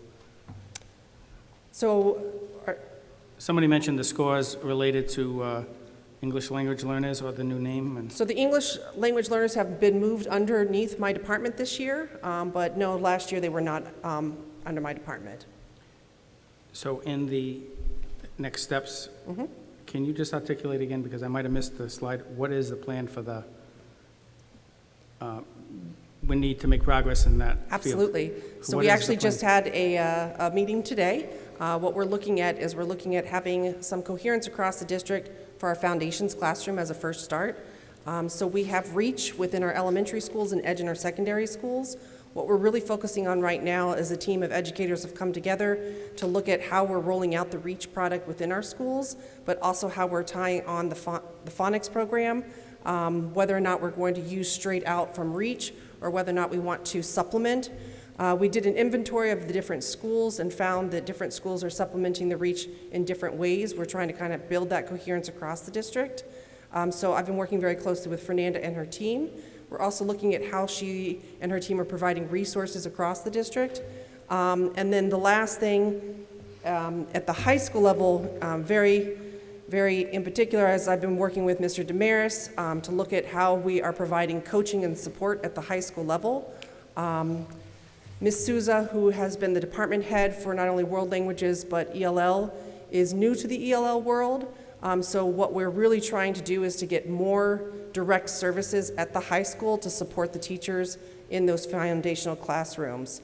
As a whole, to be perfectly honest, because our inclusion Ls make up a larger percentage, is we're really focusing on the core instruction, tier 1, and then how to differentiate so that there's equal access to all kids in order to be successful within the class.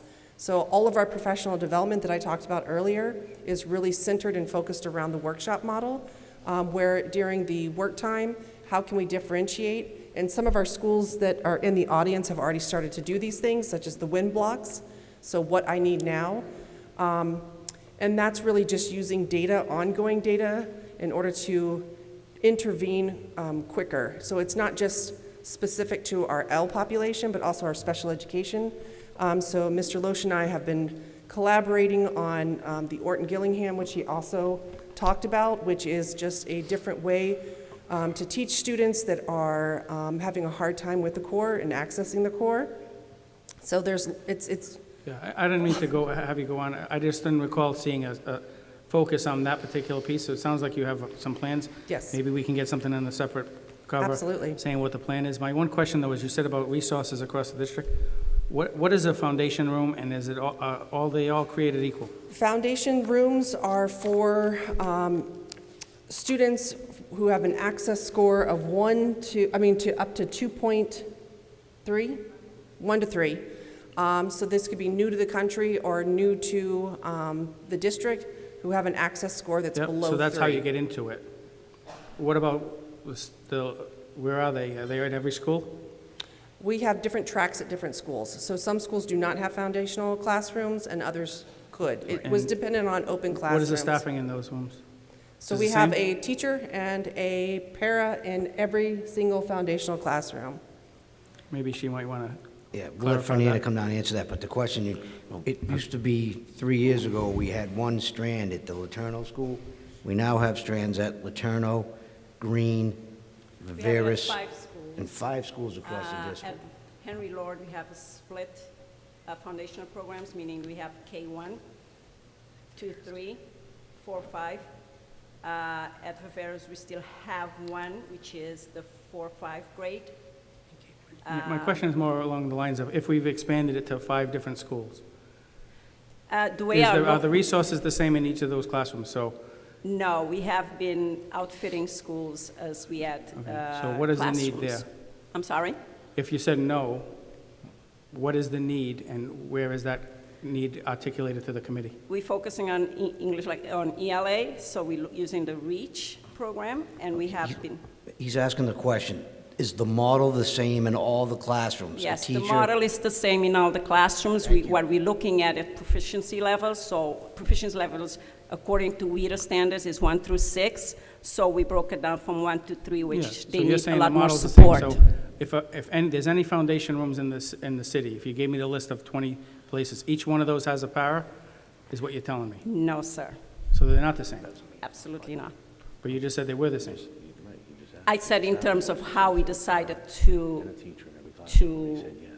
set up these classrooms in terms of levels. They are the same. Correct. No, I levels 1 understand. to So 3. let me just get In terms right- of support and resources, no, but we work. So right now, we have money that we're going to spend in this district. Yes. We know that's a need.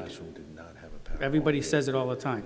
So my question was, if we say that a foundation room at his school has a teacher and a para in the room, and a foundation room in my school has a teacher and no para, and then in his school it has a teacher and a para, that's what I'm trying to get at. Is that the case, or is it all the same? No, I was correct in stating that. I'm sorry, but not every single foundational class has a pair at this time. There you go.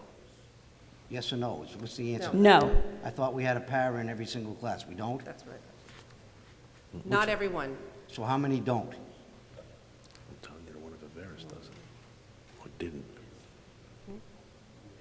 When we built this budget, we put a teacher and a para in those foundation rooms.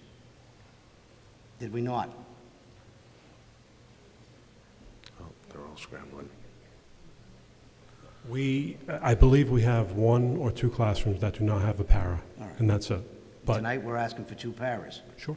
Yep. I guess, I mean, I think we're all on the same page. If the model should be that we have a teacher and a para in every room for the level of need in that classroom in his school, it should be the same as my school, it's the same as his school. So Yes. I think we're all on the same page. If you need more, come to us because we're spending money. So if those are needs, let's spend the money on those type of things rather than on other stuff that we're just, willy-nilly. So I think we're all on the same page, but I hope we get that clarified. And with that, I just want to echo the statement that I made. People are working hard. Keep up the good work. The scores aren't satisfying to me or anybody, but really, I know that people are busting their butts, the teachers, the paras, the counselors. Just keep up the good work. We appreciate it. Thank you. I yield. Thank you, Mr. Aguirre. We're going to go to our student delegate, Ms. Barrows, and then we'll go over to Mr. Corey, who had a question. I actually wanted to speak on this matter because I am someone who's actually benefited from programs such as these, as I was an English language learner when I first moved here, and I do have connections to a variety of different types of students who have been in these programs and who are currently in them. And one thing that I always get from different students is complaining on how they don't feel like they're being reached. But what I saw from this presentation, and even looking at the numbers, yes, the numbers may not always be exactly what you want them to be, but I see that there's action being taken, and I think that that's all that students can really ask for. And I love to see that action is being taken on different perspectives as well, and from different varieties, to make sure that all different students are getting reached and not just one. And that was really it, and I just commend you for your effort, and I do want to say that it's benefiting students. And with that, I yield. Thank you, Ms. Barrows. You want to follow that, Mr. Corey? Go right ahead. Thank you, Ms. Barrows, for weighing in on that. That helps to give it such a healthy perspective. Thumbs up. So, Dr. Carlson, I just have a hypothetical question. If we're able to build on this in our budget for the future, greater teacher retention, what do you theorize would happen with curriculum? I think our teachers are our greatest asset. I think that they're the experts within their classroom, but it's very difficult with turnover to retrain on every single aspect of our teaching and learning. Yeah. I think that we would only grow collectively, we would only building capacity, and we would see greater increases in our results. So as you were reporting out, it caught my attention when you said that because we're losing teachers at the rate we do, then that retraining is getting them ramped up to the levels where everybody else is at for our system and for our demographic. So teacher retention is a key to developing some consistency across the board for all of this that you're trying to achieve. And it's not just that we lose teachers, we have teachers that transition to different roles. So we were talking about this today with our foundation teachers. We have some teachers that have been teachers, but they were not foundational teachers. So they have no background knowledge with REACH, which is a whole different way of teaching students. So I think that, yeah, ongoing professional development, I know we hear that a lot, we spend a lot of money on it, but in any field, you have to develop your people so that they can become the best at what they need to be at. So we need to focus on teacher retention moving forward in the future. Thank you very much. I yield. Thank you, Mr. Corey. There's a lot that's been said. I'll keep it real brief. With respect to teacher retention, I think we have done that work. We haven't given pink slips out in a number of years now. That doesn't mean that we don't lose teachers. It doesn't mean that they don't transition out of district, but I think it has been a focus of this committee and your administration, Dr. Malone, to retain teachers for that very reason. Turnover causes a lot of instability, not just in education, in any profession. So we need to keep our eye on that and find out exactly, and we've talked to Mr. Coogan in the past about exit surveys and strategies and trying to figure out why are we losing our staff and what are those reasons, so that this committee can establish policy or take a look at collective bargaining agreements or whatever the case may be to try to retain those individuals. Because it is costly to retrain people. It is somewhat disruptive, and if people are moving from role to role, we need to do better, I guess, at cross-training so that people understand their roles better. So I will say that. I will say that a lot of emphasis is put on this report to the committee. There's a lot of emphasis put on school districts by the state regarding the accountability of the data that just was presented to us. But the fact of the matter is that's one measure. One measure of all the work that's done in a classroom gets summed up in this document. And we have principals here who are sitting here who may not be in a category they want to be in. But the reality is that if we all went to work every day and were measured by one measure, and that was it, how many of us would meet the standards that we need to? And so listen, the reality is that we have work to do. I didn't hear any excuses, and trust me, I've sat through about 14 of these presentations over my tenure, and I've heard some excuses in the past. What I heard tonight was that we know there's an issue, and there's a plan in place, and there are going to be people responsible for making that happen. That's the role of this committee, to make sure that that happens. I think the bill that's before our legislature is going to be a game changer, because we've all asked for the playing field to be leveled. It's going to be leveled now. When you infuse $15 million in a school system, there should be no more unleveled playing field. We should be able to meet those needs of our English language learners, of our special needs population. We should be able to spend the money necessary to cover our health insurance costs. It will be a game changer for Fall River, and I'm looking forward to discussing with this committee and the administration how to use that money so it gets into the classroom.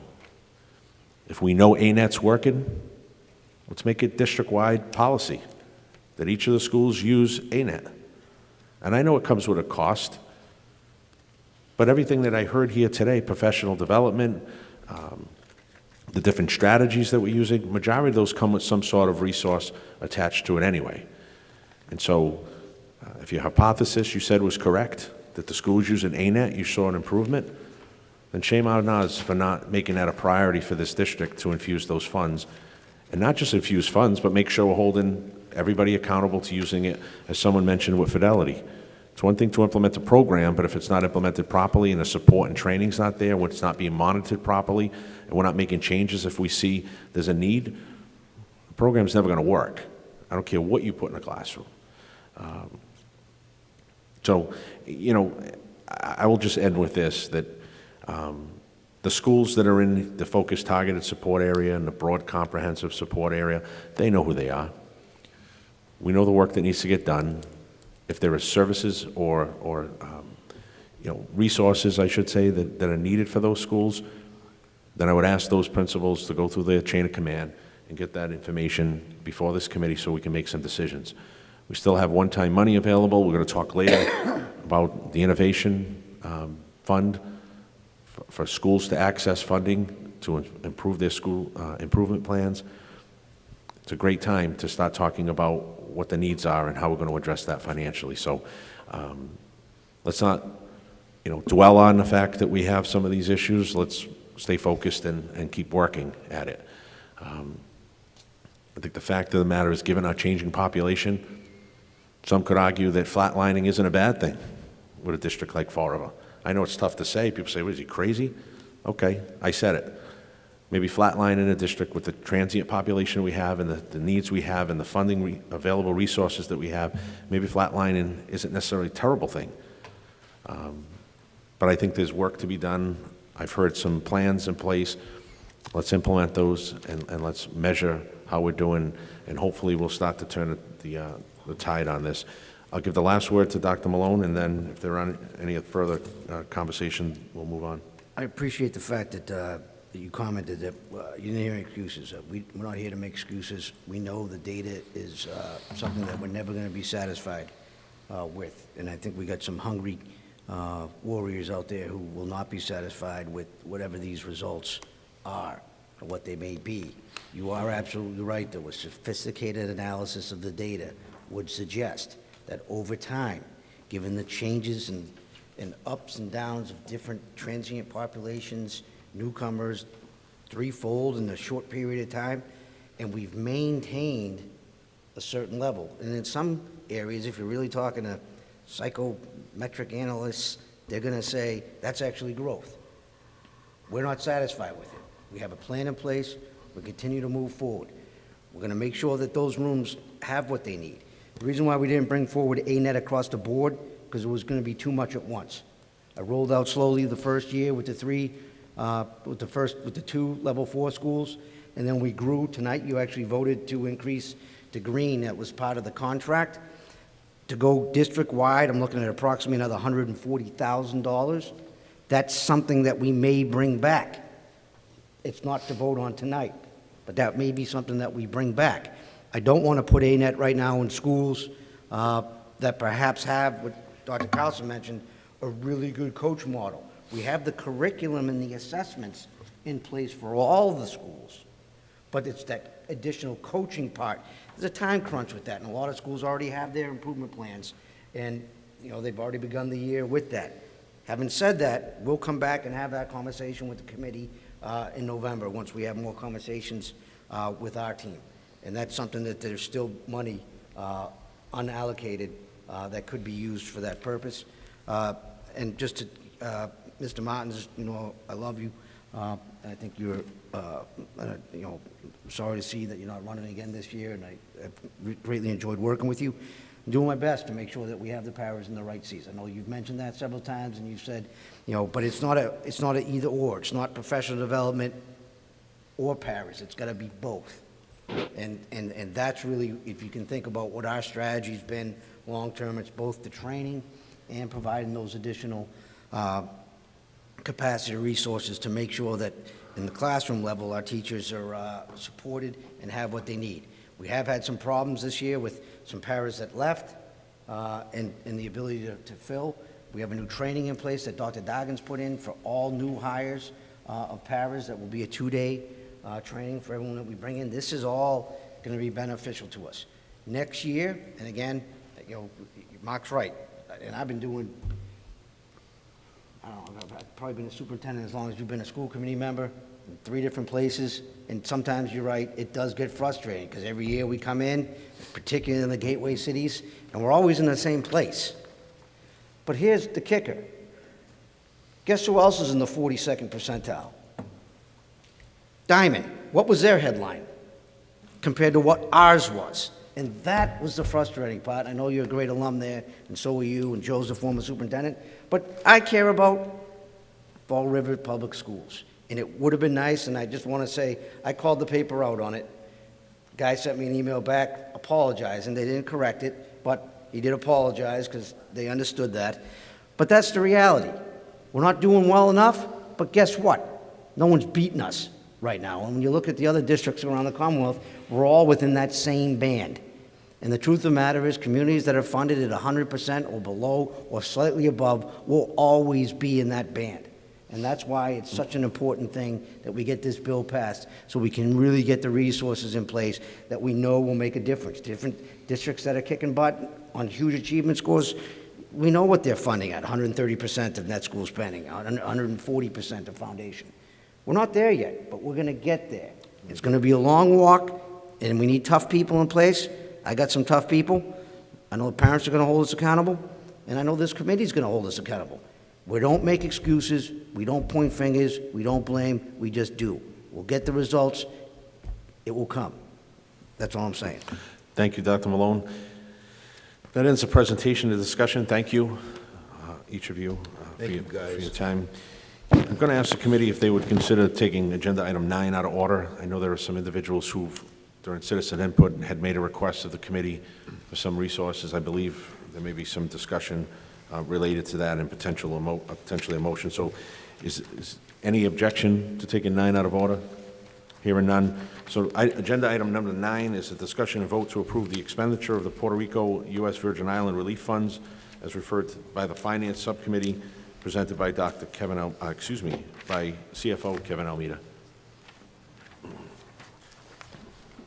So in your packets, we have a breakdown of the Puerto Rico funding as it currently stands, and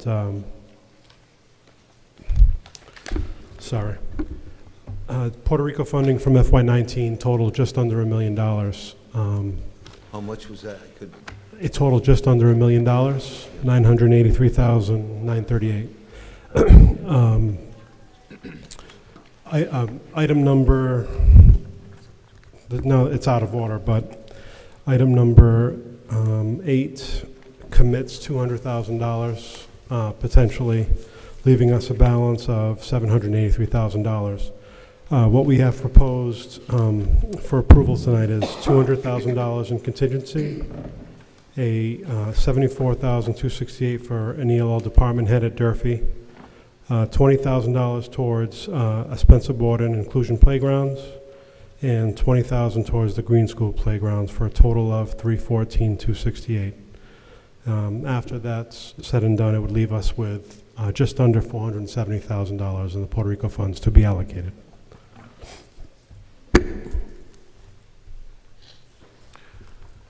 Thank you, Mr. Almeida. Is there a motion to approve?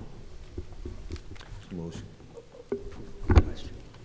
I have a question for you. Motion by Mr. Vice Corey. Chair. Is there a second? Second. Second by Mr. Hetzel. Discussion, Mr. Corey.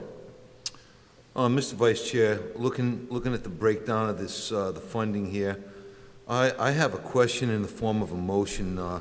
Can we look at the unexpended funds here to think about using some funding to support the performing arts at our 5 middle schools? So that would be the will of the committee. The motion before the committee is on the expenditure of the funds that are before us, but certainly if you'd like to make a second motion to that effect once this is disposed I'm of. suggesting, Mr. Vice Chair, I'm suggesting a $10,000 allotment to each middle school and to be targeted for their performing arts. So is that in a form, let me just get this straight. Are you asking to amend the motion that's on the table? If not, I'm going to ask that we dispose of the motion that's on the table, and then you can make that after, Mr. Corey. Just procedurally, I'm not sure. You looking to make that separate? Yes. Or in the form of an amendment? Separate. Okay. Discussion on the motion that's on the table now. Mr. Aguirre? So the item 2, school innovation improvement funds, can we, I mean, the only thing we have in our packet is this. It's a separate agenda item. The fact that we took them out of order, there's an agenda item, we'll discuss that. That's actually number 8. So because we took 9 out of order. Right, can you, so the question, So you're looking for information about what that is? Yeah, like I'm just trying to. Okay, so during the Finance Subcommittee meeting, it was discussed that there were some available funds in the Puerto Rico, U.S. Virgin Island money. I had met with the superintendent and proposed at the subcommittee level, and it's before the committee now, to create a $200,000 fund that would essentially allow for each school in the district at the site level to prepare a request for funding that was aligned with their school improvement plans. And so, depending on what the needs are in each of our 16 schools, those schools with their either ILTs or with teachers bringing forward recommendations or principals making recommendations, they could actually apply in the form of a mini grant, if you will, to the superintendent's office. He's going to have individuals who are going to review those proposals and then award money out of that fund to be used to make an impact in each of the school improvement plans. That's essentially that in a nutshell. And I'm not opposed to it. I think it's fine. I mean, it's $200,000 that we're spending, trying to put the whole thing in perspective. I think that the proposal should come to the school committee, so we know here's the proposal for X, from X school, and then we can make that determination. Because I think we're just basically just saying we're going to put $200,000 in and let the administration deal with it. I think if it's truly an innovation and they want to do like a creative program or, you know, come and show us something that they want, they should come before the committee to access those funds. Just my opinion. The other question would be on the ELL department head. Do we have a one-pager or anything on that? Am I missing The that? request for the ELL department head? Is that what you said? Yeah. Mr. Aguirre? Excuse me, Mr. Almeida? I've got it in front on the proposal here to approve tonight. Yeah. Someone in the administration want to speak to the need for that funding? yeah. What item are you on, Mr. Aguirre? 9. Back on 9. Number 9. Back on 9. Yeah. Yeah. So basically, what we talked about earlier was Durfee is a huge priority this year. Shelley Souza, who is the department head, splits her roles and responsibilities between the World Languages Department and the ever-increasing ELL department. So what we're looking at doing is separating those departments. She would remain as the world languages and adding on a department head for Durfee for the ELLs. It is of note that Fernanda, on her team, has a department head for our middle and elementary schools, but we do not have a dedicated role at the high school, and that is where we saw our greatest need. Excuse my just being aggravated, but here's part of the problem. We sit on this committee. I'm not on the finance subcommittee, but the full committee doesn't get even a one-pager articulating why we need something, with maybe some back history on the position, it used to exist and then it was gone, whatever. We get nothing. So we just come, let's just approve it because it was set at a finance subcommittee, and let's just do it. I think we're at least worthy of a one-pager or some kind of thing to say, here's why we should spend this money. Where is the position, how is the position going to be paid? What salary structure are they going to be under? They're going to be paid under the FREA contract. Yeah, so a department head at the high school, which is now a dean of teaching and learning, which we said we were going to get rid of when we added all those positions because they all got a bump and did less work. No, we still have department heads at the high school. So where is this going to get? 2A. It's not here. You know what I'm saying? It's just not here. And we don't get the information that we need to get in order to make an informed decision, quite frankly. And I'm really getting tired of it. And I think we need more information. So I'll be voting against that because I don't think, it's probably needed. Granted, it's probably needed. But It's I huge. think We that had zero growth for our Ls. it has nothing to do with the growth. It has nothing to do with anything. It has to do with a lousy presentation that you or the superintendent has presented to us. That's basically why I'm going to vote against it. Not because of the need. You haven't That's articulated great, the need Mr. Aguirre. to the You can full vote against committee. kids. Thank you. You've made your point. So the bottom line is, I think we need to have better presentations when I something hear you. comes before us. I think the kids really, really need this. I think it would have a huge success. We've already seen in areas where we have that targeted support. I can't speak to the other side, but this is a huge need, and I know that the high school would greatly benefit from it. And thank you for supporting it. And you will acknowledge that we don't have that information here.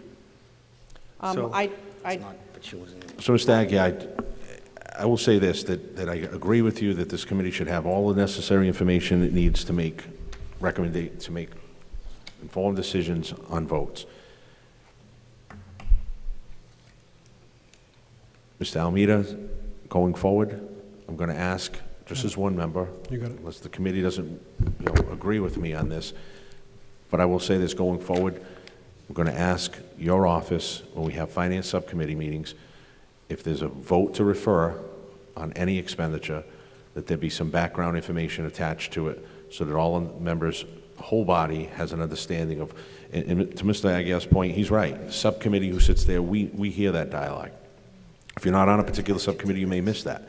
So I'm going to ask going forward that any of those votes that are taken with a motion to refer has some supporting documentation accompanies that, so that all members of this committee have all of that information necessary when it comes to the full committee for a vote. You got it. Thank you. Mr. Aguirre, the floor is yours. Yeah, it just, I think I made my point clear that it's just real frustrating. The other one is on the 200,000. I'd like to have the committee weigh in. I think it should come before us, the innovation money. If the committee feels that way, so be it. I think it's a good idea, but it's $200,000 that we wouldn't have a say in, so I'd rather have a say. So it's up to the committee what they want to do. With that, I yield. Thank you, Mr. Aguirre. I would ask the superintendent that regardless if there are proposals that are funded with that money, that those proposals are forwarded to the committee for informational purposes, so that the committee knows where those dollars were in fact spent. Any further discussion on the motion? Mr. Barnes? I guess I lost track as to exactly where we're at. Are we on the budget for the remaining funds for the Puerto Rico, U.S. Virgin Islands? That's correct. Yeah. Yes, that's correct. Good. I don't have any problem with, well, I have one problem, where it says contingency, $200,000. Now, there's another $200,000 was identified above where the schools write a proposal with the money to meet the school improvement plan in there. Be interesting to see just what the individual principals are asking for that money. So I'd like to see that. However, Mr. Martins, I've just asked the superintendent to provide that to the committee, that if money's expended from that particular line item, that information be shared with the committee, the dollar amount and the particular plan, so that members have information as to how that money's being spent. Now, sticking with the contingency consisting of what? Mr. Martins, when we came forward to the subcommittee, we said, let's hold on that for future discussion about items that we may need. Now, tonight, we talked about ANET. That could be something that we look at with that money. So we weren't going to spend that money. It was going to be contingency, meaning it's going to sit unexpended, waiting for a committee decision. Okay, however, I still would like to know a breakdown of that contingency. Have it for the, it's going to sit unexpended. I don't recall it being in the subcommittee to have a breakdown of what the contingency is to be dealt with. So from the finance subcommittee, Mr. Martins, that money was to be unexpended. It's going to stay there until the committee takes a vote on how it would like to use it going forward. There's no plan to spend it just yet. There hasn't been a proposal brought forward by the superintendent to this body for consideration to spend it. So essentially, it'll be almost, I don't want to say in a savings account, but it's going to remain in that line item until the committee gives the superintendent some direction as to how to expend that money. Well, that's fine. I agree with that part in there.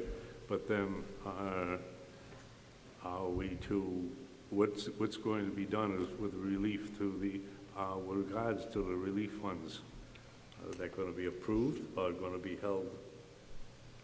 So there is a motion on the table to approve what's been presented this evening, the expenditures that have been outlined by Mr. Almeida.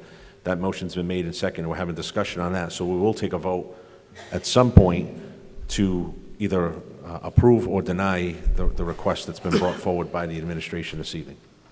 But then that vote, which was already seconded, Correct, yes. is for everything that's on that budget. Everything in that particular item that was proposed. That's correct. So that was the... On number 9, it was the contingency. Correct, the ELL department head. ELL department the head. Spencer Borden playground and the Green School playground. Correct. I didn't hear what you were saying to the superintendent. Could you repeat those, Mr. Superintendent? So it's the $200,000 contingency, the Durfee ELL department head, the Spencer Borden Inclusion Playground, and the Green School Playground. I can understand what you just pointed to, Mr. Superintendent. I understand about the 74,000, the 20,000, and the 20,000. I don't have any problem with that. I have a problem with the contingency. Now, if this vote is for all of that, what it says right here on this page, then I want to vote no, because I don't know what the contingency is. But if it's going to be piecemeal of each individual line to pass, then I'll accept that part. Right, so the contingency fund is not before the committee for any vote to spend.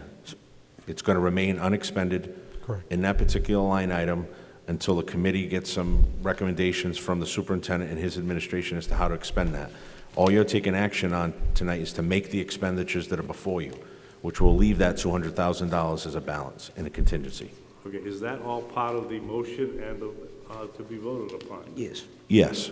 So if you take this vote in the affirmative, you're voting to approve what's been requested of us, and you're agreeing to allow that $200,000 to remain there for a future date for the administration to come back to us with how they intend to spend it. You're still going to get an opportunity to weigh in on how that $200,000 contingency fund is spent. It's just there's no proposal now from the administration to the board.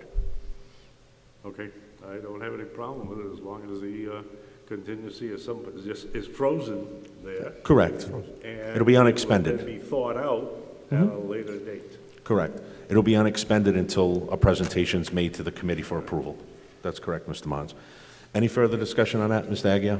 Yeah, just two things. On that contingency, the 200,000, I do think that we need policy in this committee, that what you articulated, Mr. Vice Chair, is the actual thing. So if we have a contingency line item, it's not meant to be spent without coming back to the committee. I think that's what you articulated, and which I agree with. Earlier in this budget cycle, that's not what happened.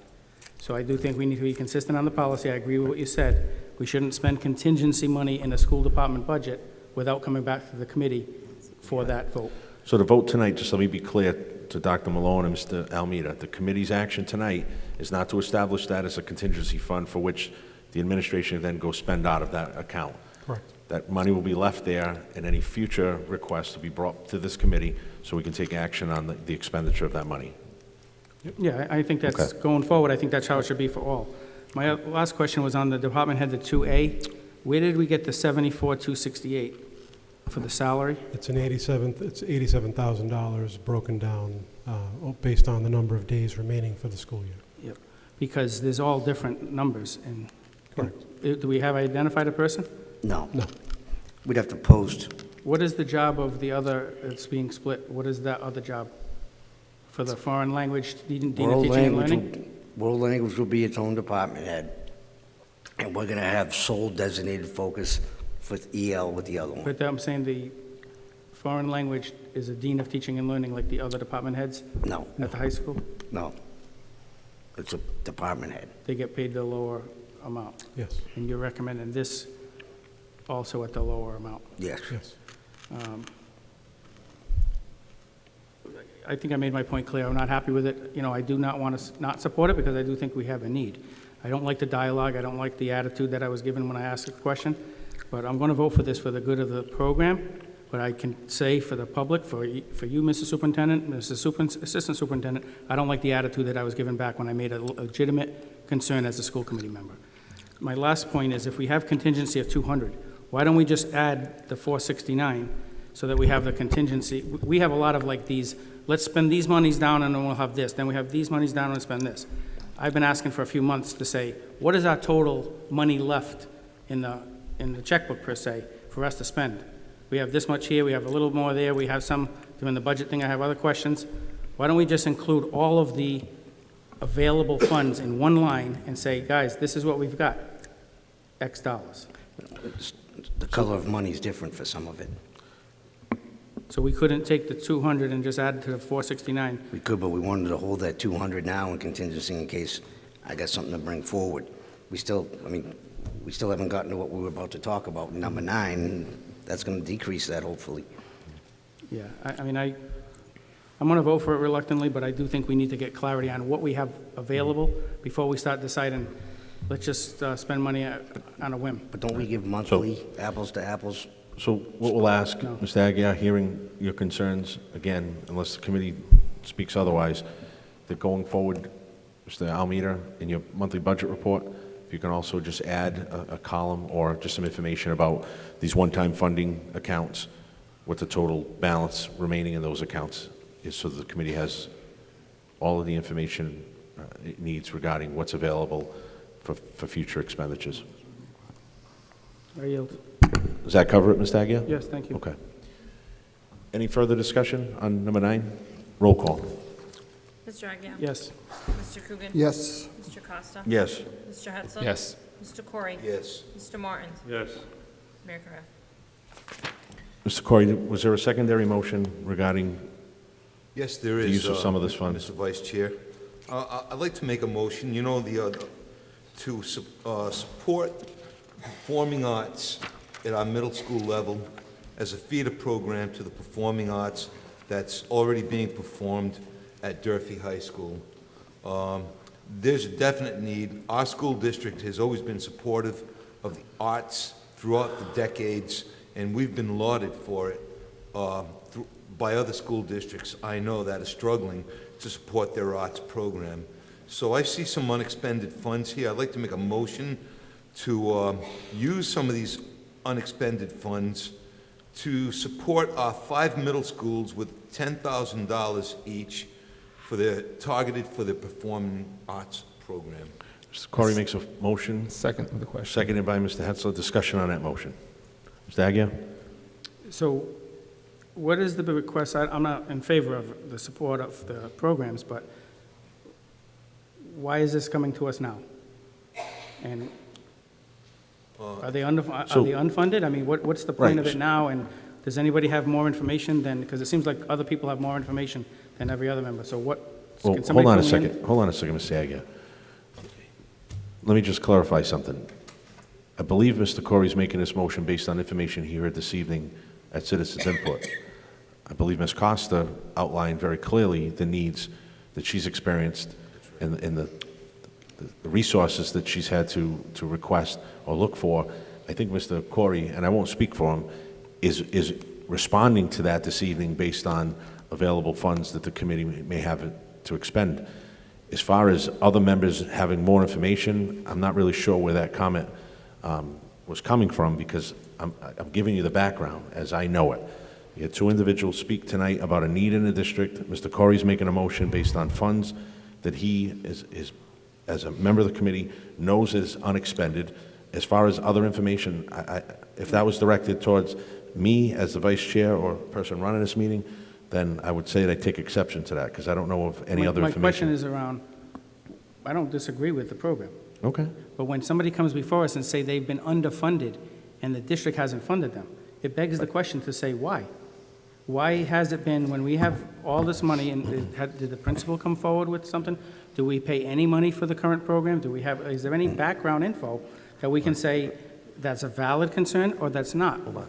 And so those are all legit questions, and if you're raising them, I'm going to ask the superintendent. That's what I'm raising, because I think... Okay, so I'm going to ask the I want to have the superintendent. knowledge to vote for this. Absolutely, and I don't disagree with that, Mr. Aguirre. So you've asked those questions. I'm now going to turn it over to the superintendent to answer those questions for you, so you'll have that information. This isn't something that the superintendent or Mr. Almeida could have been prepared for. It's a response to a request that was made this evening to the committee during citizens' input. So, Dr. Malone, if you would. Right, so historically, we've relied on fundraising and beg, borrow, and stealing around our arts programs. Now that we have some additional abilities, we'd like to support our arts programs better, performing arts at the middle level as that bridge to the high school. I think that supporting it with 10 grand for each school is a good start. I can get some backup information for you as to what historically we funded the arts, and I know for a fact that the arts programs have asked me for additional dollars, and that's one of the reasons I think that's a good idea. But it hasn't been presented to us in any of the 4 or 5 times that you've presented programs and program improvements and stuff through the budget. So I'm not opposed to it. It just begs the question of why is it, if it was such a need that you just articulated, why has it not come before this committee via the principals, the director of fine arts, or yourself when we say we have a need? I understand that people came before us, they were very articulate, but it seems to me that there was some missing link between the people operating the schools and the programs and today. So last year we came forward and we funded athletics. We invested a lot into infrastructure, and the arts infrastructure is lacking, and we'd like to invest more money in it. So it's not a question of, why didn't we bring this forward earlier? There's a ton of needs in this system. We bring forward what we can when we identified monies. This is one of those things that we think is a good idea. I support it. Yeah, I mean, I'm going to support it because I do think it's a need. I do think that we, once again, haven't gotten the right information. It shouldn't take somebody from the community to come down in citizen input time and articulate a need, and then us have to react to that need. Well, that's okay, but that's maybe half the truth, Kevin, because we're out there visiting schools all the time, and people have talked to us. In the past couple of weeks, we've heard a couple times about the need in the arts program. And my question is, why wasn't it in the agenda? I hear what you're saying. We're on the same page. We want to fund the arts. All I'm saying, and take it as constructive criticism, bring it back to your team. If we have a parent coming in or a worker coming in to have to present something to us. That's not the way we should be doing business. If they presented it to you or your leadership team or your principals, they come before you, you submit it to the committee with a document saying, here's another thing, there would be a line item here that said, we want to spend $50,000 to increase the arts. That's my only point. Take it as constructive criticism. I'm not trying to beat you up. It's just the fact that here's what I'm seeing today. I don't think you can, but that's a whole other story. Well, we'll talk about that later. But the real issue is we shouldn't have a person coming down. You get the point. So I'm going to vote for it. I support it, support the arts. There might even be more when you reach and scratch the surface here to say, is 10,000 enough? What's it going to be used for? Are there other inequities across the district? That's the kind of thing we want in the agenda for us. With that, I yield. Thank you. Thank you, Mr. Aguirre. Any other discussion? Mr. Hetzler? Thank you. I was just curious if 10,000 was enough. That it seems to be a sufficient starting point. If we find, hopefully we look into this, if there's a greater need, that someone let us know. And if we have some one-time money, maybe we can help out. With that, I yield. Thank you. Thank you, Mr. Hetzler. Any further discussion? Roll call. Mr. Agia? Yes. Mr. Coogan? Yes. Mr. Costa? Yes. Mr. Hetzler? Yes. Mr. Corey? Yes. Mr. Martins? Yes. Mayor Curran? Thank you. Next agenda item, we'll go back to number 2. It's a vote to approve school committee delegate for November's Mass Association of School Committee and Mass Association of Superintendents Joint Conference. Is there a motion? We need to nominate a delegate. I understand that. Is there a motion? So moved. For whom? If there's a Josh delegate. Hetzler. There's a motion made for Josh Hetzler. Is there a second? Second. There's a second. Discussion. Mr. Hetzler. I'm sorry, Mr. Martins? Discussion number what? Discussion on item number 2. Number 2, Mr. Martins, number 2. Okay, thank you. There was a motion to recommend the delegate be Mr. Hetzler. It was seconded. Discussion by Mr. Hetzler. I'm not going to be able to accept Okay. that position based on my current job outside of this committee. But I would approve it if one of my colleagues would like to go. Okay. I'm sorry?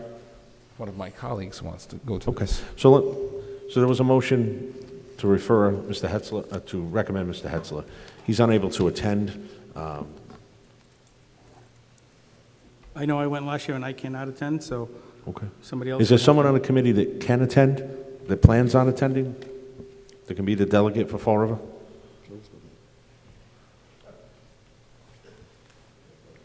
Okay. All right. Joe's got one of the nights. Okay. If someone finds out they can go between now and then, Right. can we approve sending them? Can I make an amendment to the motion?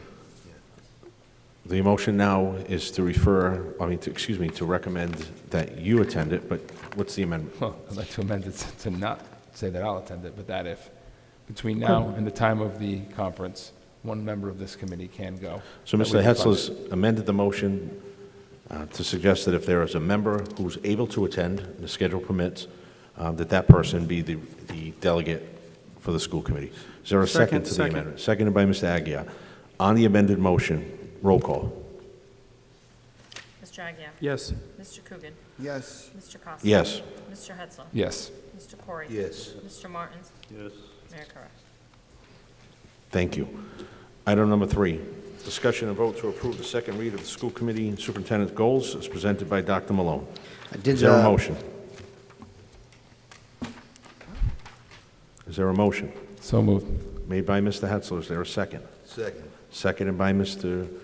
Corey, Dr. Malone, and then discussion. The only item that we could not find a hard measure point for was the retention rate, because the way the state measures it is not accurate the way we would think about what retention means.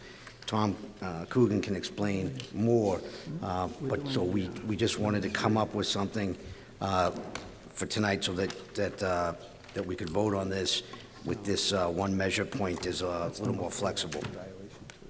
Mr. Coogan? So the way the state calculates retention is they look at a census of all our teachers and positions on October 1 of a year, and then they look at the census the following year to see how many of those teachers are in the same position again. And anybody who is not in the same position regardless if they're retained in the district or not, is considered a loss in retention. So last year, we made some progress, and we're up at 87% according to the state's metric. We had almost the identical number of teachers retained this year according to their number, which was 650 last year and 640 this year. However, two factors impacted that. We had teachers move within the district, which caused the number to drop, and we added positions. So by adding positions, you're now you're dividing the same number against a larger number, so the rate drops. So I would think that we can work back with the subcommittee for the evaluation, or we can just explain it the way I would look at it, or the way I've spoken to the superintendent about it. Resignations, retirements, and non-renewals, and then divide that number by the number of teaching positions we have in the budget, and that would be your retention rate. But the state looks at it a little differently, and that's why the numbers on the state website are not really a good metric to use for retention purposes. Right. Mr. Hetzler, as the chair of that subcommittee, do you want to weigh in on that particular item? So as far as that data goes, we understand now how DESE looks at this data. So we are able to make our evaluation based on an understanding of how these numbers are formulated. So we understand, and I believe you talked about it earlier. I think we've done a decent job recently with retention. So there's a motion on the table to approve the superintendent's evaluation tool, the superintendent's and the school committee's goals. Are you suggesting that it be amended to include what was described by Mr. Coogan in terms of how we factor in the retention rate for the district? yes, I would make that recommendation. So that was an amendment to the motion. Is there a second? Second. Seconded by Mr. Coogan. Any discussion on either the amendment or the main motion? Main motion, but you're going to, do we vote on the amendment first and then, or?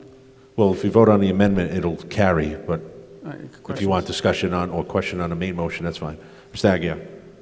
So the, what I was mentioning earlier in the 2018-19 goals, I've mentioned this now for 2 months, that I believe the first step we should have done when we're looking at whether when we're moving to the next round of goals, is articulate, here's the list of goals that we had on the chart, and here's how we did on each of those pieces.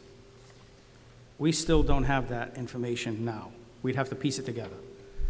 I don't think that's the best way to go about when we create a goal, to say, how did we meet it or we didn't meet it? And then from there, we can create new goals. What we did is created a new set of goals, but we haven't had a real articulated document that shows what we did with the current 18-19 goals. I think that's a flaw in our system and the fact that we just allow it not to be given. With that being said, some of my concerns are the 42%, where we said we were going to, the goal that we all approved was to reach 75%. To me, that's a drastic amount. What is the new amount if you were using similar type of percentages on the district performance? Don't know yet. Remember, the state sets the targets. I get penalized by the state no matter what, so that's why we use the same ones. So where the prior year we used a criterion reference target percentage of 75%, where did we get that number on October 9th? From the state. And you're saying now we don't have that number? Don't have that yet.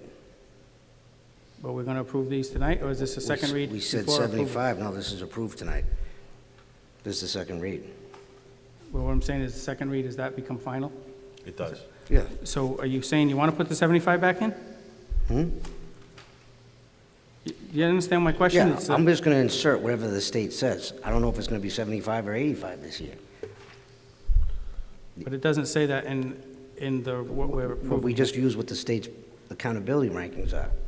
We'll use their targets for all those first 5, A, B, C, D, and E.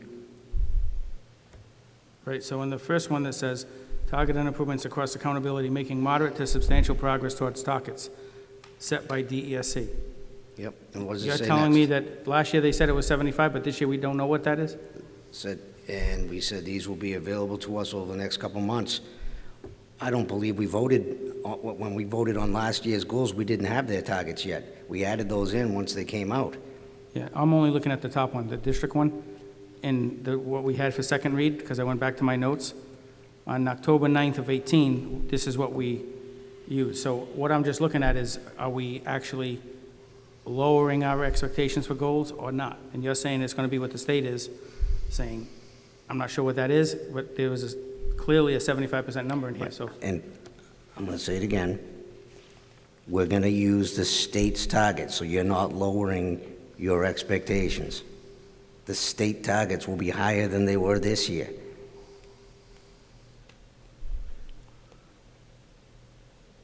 And this, so would that be moderate or substantial, or are those the same number? You got to figure that out when you make your judgment. What do you mean, are they the same number? Are they the same number, or moderate or substantial? No, substantial is higher than moderate. I mean, I think that's an issue. I don't know what colleagues think, but I do think that that's an issue that we should try to address which one we're going to go with. So it's clearer at the end. Did we meet it or not? Leaving it open to interpretation isn't the best way, to do that. My other concerns are along the lines of, the gifted and talented and extended learning time, which I've mentioned at the last several meetings. We were told we were going to get a report, then it's now backed up to January. And then we're going to, I guess it's looking like we're going to have a 2 to 3 year implementation. Is that what I'm hearing?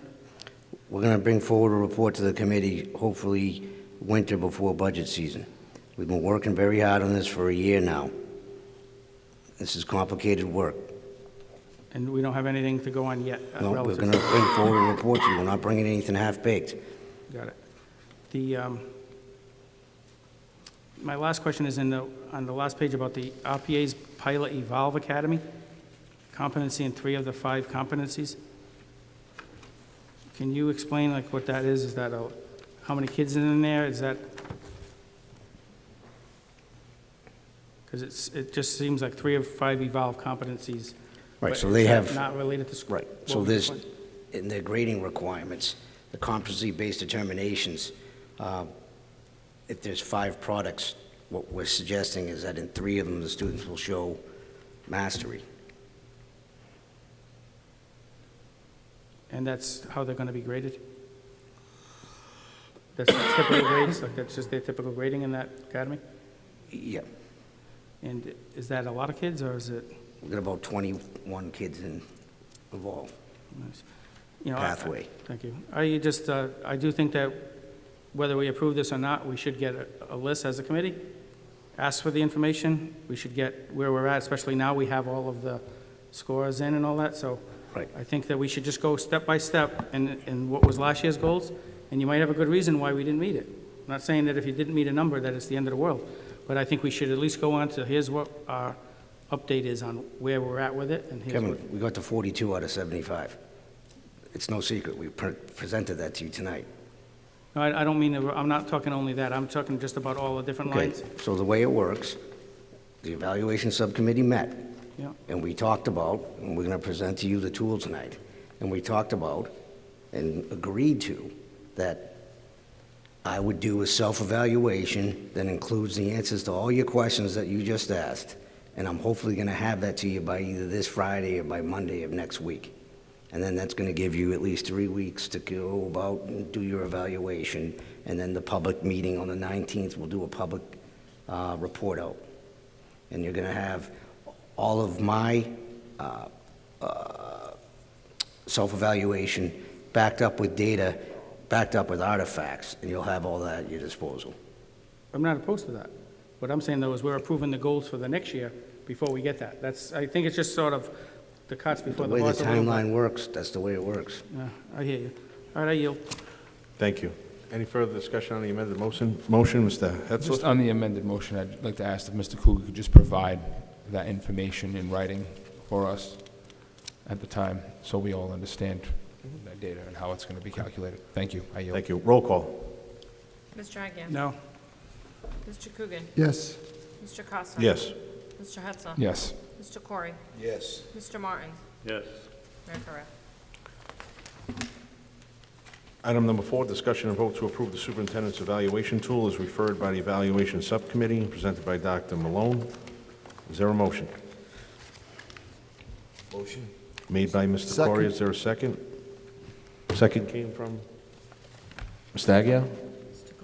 Oh, I'm sorry, Mr. Coogan. Discussion on the motion. Mr. Vice Chair. Mr. Hetzel? All right, so the subcommittee met. We formulated the tool. We believe it's completed. This will be the final chance for anyone to weigh in on it. If anyone here on the committee would like to weigh in on it or change anything, this is it, because the goal right now would be, we receive the superintendent's self-evaluation Friday, like you were saying, maybe Monday, and from that point forward, we'll also receive this evaluation tool when we need to, obviously, evaluate the superintendent before the next meeting in order to give me enough time, I would say at least a week prior to the next meeting, so that way I can tabulate all the data and come up with the actual final evaluation to present next school committee meeting. Do you yield? I yield. Mr. Martins? Mr. Superintendent, why is there no reference in this proposal to student learning improvement as measured by proficiencies of exceeding expectations, meeting expectations? Because the state doesn't hold us accountable for that, Mr. Martins. Say again? The state doesn't hold us accountable for that. We use the exact language that the state's using the district for. Well, that's fine, but we're not the state, we're just the school Right. committee here, and that, in my opinion, is an item that, as referenced earlier to the, listening to all of the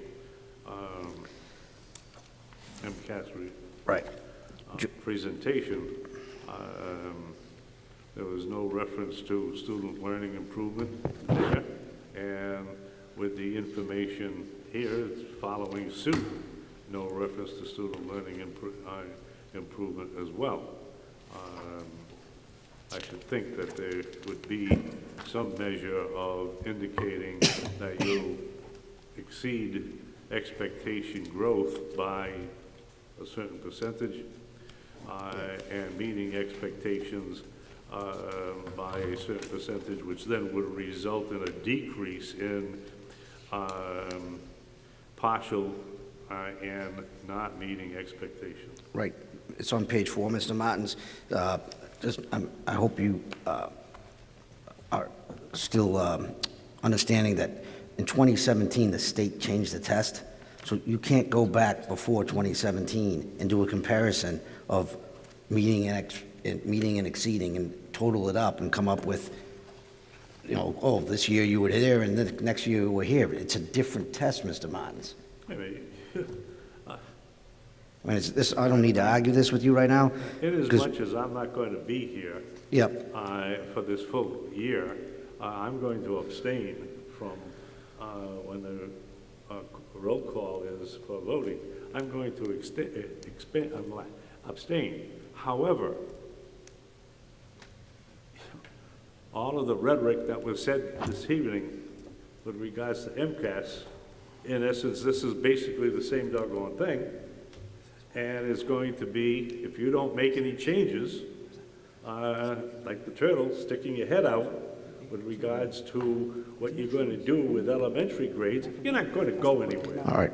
I appreciate your comments, Mr. Martins, but I think it's been made clear to the entire people in the auditorium and everyone who's watching is that we're not sticking our heads in a shell or in the sand or anywhere else for that matter. We've confronted the fact that we're not where we need to be, and we're doing something about it. We presented a plan tonight, Mr. Martins, and I'm hopeful that you stay connected because you're holding me accountable.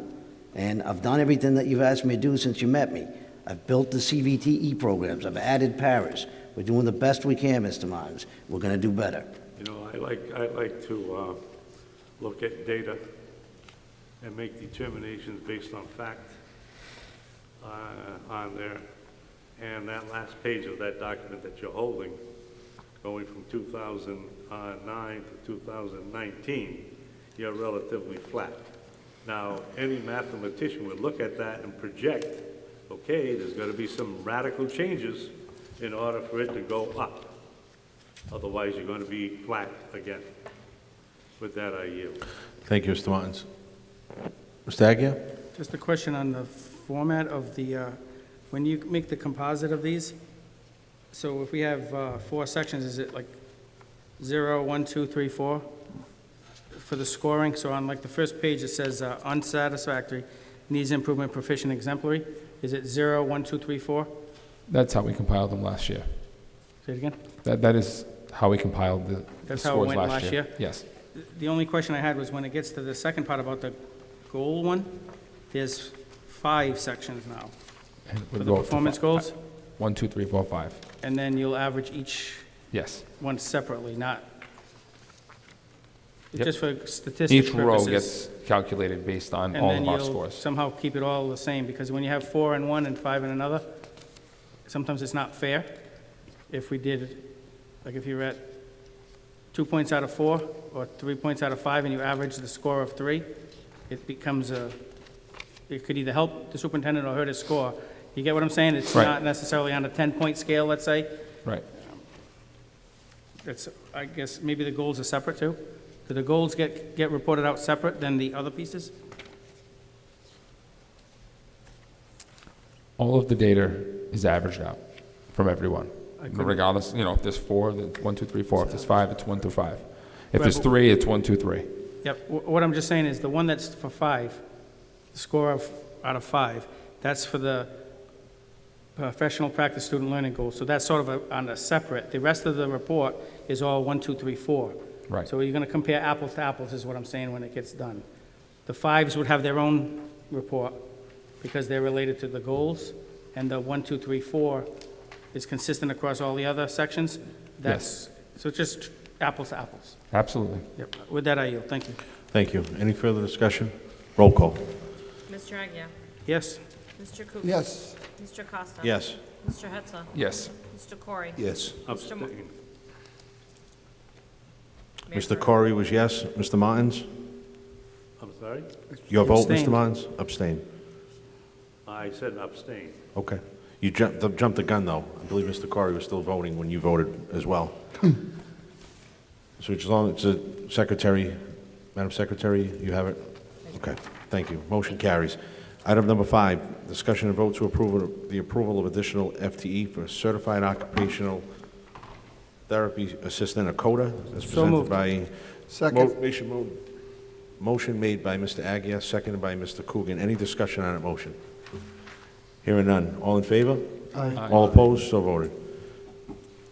Number 6, discussion and vote to refer the MOU Shared Indirect Cost Agreement as referred by the Finance Subcommittee as presented by by Mr. Kevin Almeida.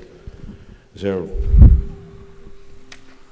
Quick overview. We discussed the MOU on September 23rd. We compared the old agreement that we had in place a few years back, compared it to the new agreement that we had in place. The items that we discussed were in reference to the Medicaid reimbursement, SROs and how they're funded, and we talked about cleaning up the language in regards to law expenses. And so with that, we referred the MOU back to the full committee for further discussion. any discussion on the MOU? Mr. Agia? So I'm just reading it to say, recommending a vote for the administration to go back and not accept it as is. Is that accurate? No, to go back and begin. Negotiate it with the city That's what administration. I'm saying. So it's sort of like, there's no point in us making our statements here, because you're going to go back and renegotiate it. Right, you're giving the school administration some Yeah, guidance to go. permission to go back and focus on those areas that's been presented. Yep. The only thing, I think that's a good idea. I know we talked in our subcommittee about the SRO, MOU, and SOP, all that stuff. I'd like to include that in the same motion, so that both of those are open for some of the discussions we had. I asked some questions. The chief gave us a letter that I didn't really like the letter, didn't answer the questions that I had personally. So I'd like to just throw them both on the table to open up discussion. 2 separate negotiations. I'll make that an amendment. So hold on one second, Mr. Aguirre. That's 2 separate negotiations. One is about the funding mechanism, the other would be about the SOP. Two different audiences, if you will. 2 different groups. Yeah, Or 2 different groups. I hear you. I just want to include it in this because this is an agenda item, so I just want to add it to this agenda item that we continue to also talk about, because it's between the city and the school department. It's between the police department. Right, but the motion before us is on the MOU shared integrated cost agreement. So I think what you're asking is the superintendent to continue to negotiate with the city regarding who they answer The SOP to, and the evaluation, MOU. SOP, correct. Yep. Which is not part of this motion. This motion, or this agenda item, is strictly for the But indirect that's cost why I want to agreement. make it an amendment, so that we can add it to this right now, so we give direction, because it's about giving direction, so we give them direction to say, to also go back for that. Right. I understand what you're asking. I'm just saying I'm not sure it fits into what the agenda item is. What you're asking has nothing to do with the MOU and the indirect cost agreement. So in the one-page document that they gave us says, the discussion continued with the school resource officers, and whether would be an appetite to fund them differently through another method, or if we continue to fund them as stands. Correct. That's the agreement right now. The school department funds the SROs. Right. We're giving So- the superintendent the authority, when they discuss the indirect cost agreement, to decide whether or not that'll continue to happen. Not the SOP, not who they answer to, none of that information. I understand what you're saying, and I'm not saying that we can't, at a later time, have that Yeah. motion I mean, made. I'm if just you're saying. it's, I guess it sounds like you're saying the motion's out of order, which I disagree with, but it is what it is. Right. Put it on the agenda. In the future, we need to talk about it. So, There's no doubt about that, Mr. Aguirre. I'm just saying that it wouldn't be a discussion that you're giving the superintendent the authority to have with the city at this point, because this is regarding the MOU. That's more regarding the standard operating procedure that we follow now with the SROs and who they respond to, who they answer to, who evaluates them, et cetera, yeah. like I we think we discussed. already had that discussion in subcommittee, and Correct. it's dormant at the present time. Correct. Just trying to get it put back on. I got you. I yield. So, on the motion, any further discussion? Roll call. Mr. Agia? Yes. Mr. Coogan? Yes. Mr. Costa? Yes. Mr. Hetzler? Yes. Mr. Corey? Mr. Martins? Yes. Mayor Carrillo? Mr. Aguirre, would you like to make a motion to refer that topic for a future agenda? Sure. So moved.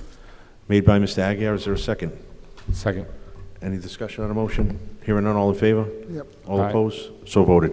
If I can ask the superintendent to ask that that be part of the future agenda, the SOP regarding the SROs and the Forest School Department. Next item is number 7, which is the discussion and vote to approve the expenditure of $750,000 from the Employer Trust Fund. So As moved. presented by Mr. Almeida, there has been a motion by Mr. Aguirre. Is there a second? Second. Seconded by Mr. Hetzler. Any discussion on that motion? Hearing none, roll call. Mr. Agia? Yes. Mr. Coogan? Yes. Mr. Costa? Yes. Mr. Hetzler? Yes. Mr. Corey? Mr. Martins? Yes. Mayor Carrillo? Item number 8, we had discussed as part of number 9, but certainly entertain further discussion on it, if there's any. Is there any further discussion on item number 8, discussion and vote to approve the Innovation Improvement Fund as referred by Finance Subcommittee? Is there a motion, Ms. Aguirre, or a question? Just a question, because what Question. we did before. I'm assuming nobody on the committee wants to have them report back to the committee? Guess not, right? I don't know, is there a motion? Is there a motion to have the superintendent report back No, to the committee I can for clearly approval? see nobody wants it, so that's fine. That's the only way I can get you the answer, Mr. I get you. Mr. I hear you, Aguirre, is Mr. to make a Chairman. motion. I hear you, Mr. Chairman. And I'm then we'll know fine. what the body wants to do by way I of vote. understand. I understand. So do we need a motion to approve? or Is we- there a motion to approve? So moved. Made by Mr. Aguirre, is there a second? Second. Second by Mr. Coogan. Any discussion?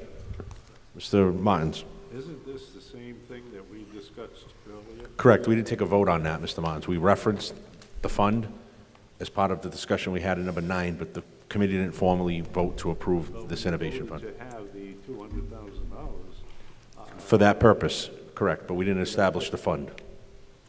so you're taking a second vote on it. Correct. Okay. Any further discussion? Roll call. Mr. Agia? Yes. Mr. Coogan? Yes. Mr. Costa? Yes. Mr. Hetzler? Yes. Mr. Corey? Yes. Mr. Martins? Yes. Motion carries. Item number 10, discussion and vote to approve the approval of jobs for 2 bilingual paraprofessional and a community facilitator presented by Mr. Almeida. So moved. Made by Second. Mr. Hetzler, seconded by Mr. Aguirre? Mr. Coogan, I'm sorry. Any discussion on a motion? Mr. Aguirre? So I'm just rehashing our conversation from earlier. This looks like there's positions at Durfee High. Yes. So are we saying that there's no foundation rooms without paras other than these two?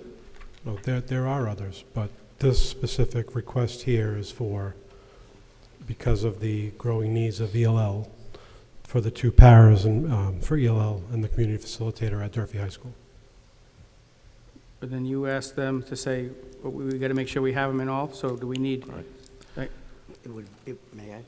So what I'm going to ask, Mr. Aguirre, as we dispose of this motion, but then a follow-up motion be that if the administration feels that there is going to be equity across the district, that they bring back proposals so that it's uniform throughout the district, that every foundation classroom has both a para and a teacher in it. If there are needs, regardless of the request, that be brought back before the committee, if that suffices. Yeah, no, I understand. It just, this is contradictory to what we heard, so I'm fine. Okay. So moved? I don't know if it was. Motion was made by Mr. Hetzler, second by Mr. Coogan. Any further discussion? I note Mr. Mons. here- sorry. I note here that it says that you have available funds from the paraprofessional line. Yes. Why aren't you using those funds to hire more paraprofessionals? Because not all paraprofessionals are hired at the moment. Not everybody's in a seat at the Say moment. again? There are open funds because not everybody is hired at the current time. And so every day that there's not a para in a classroom, it opens up funds within that line item. Listen, I'm okay But with yet. It's not from not trying to hire, it's that we don't have somebody in that spot yet.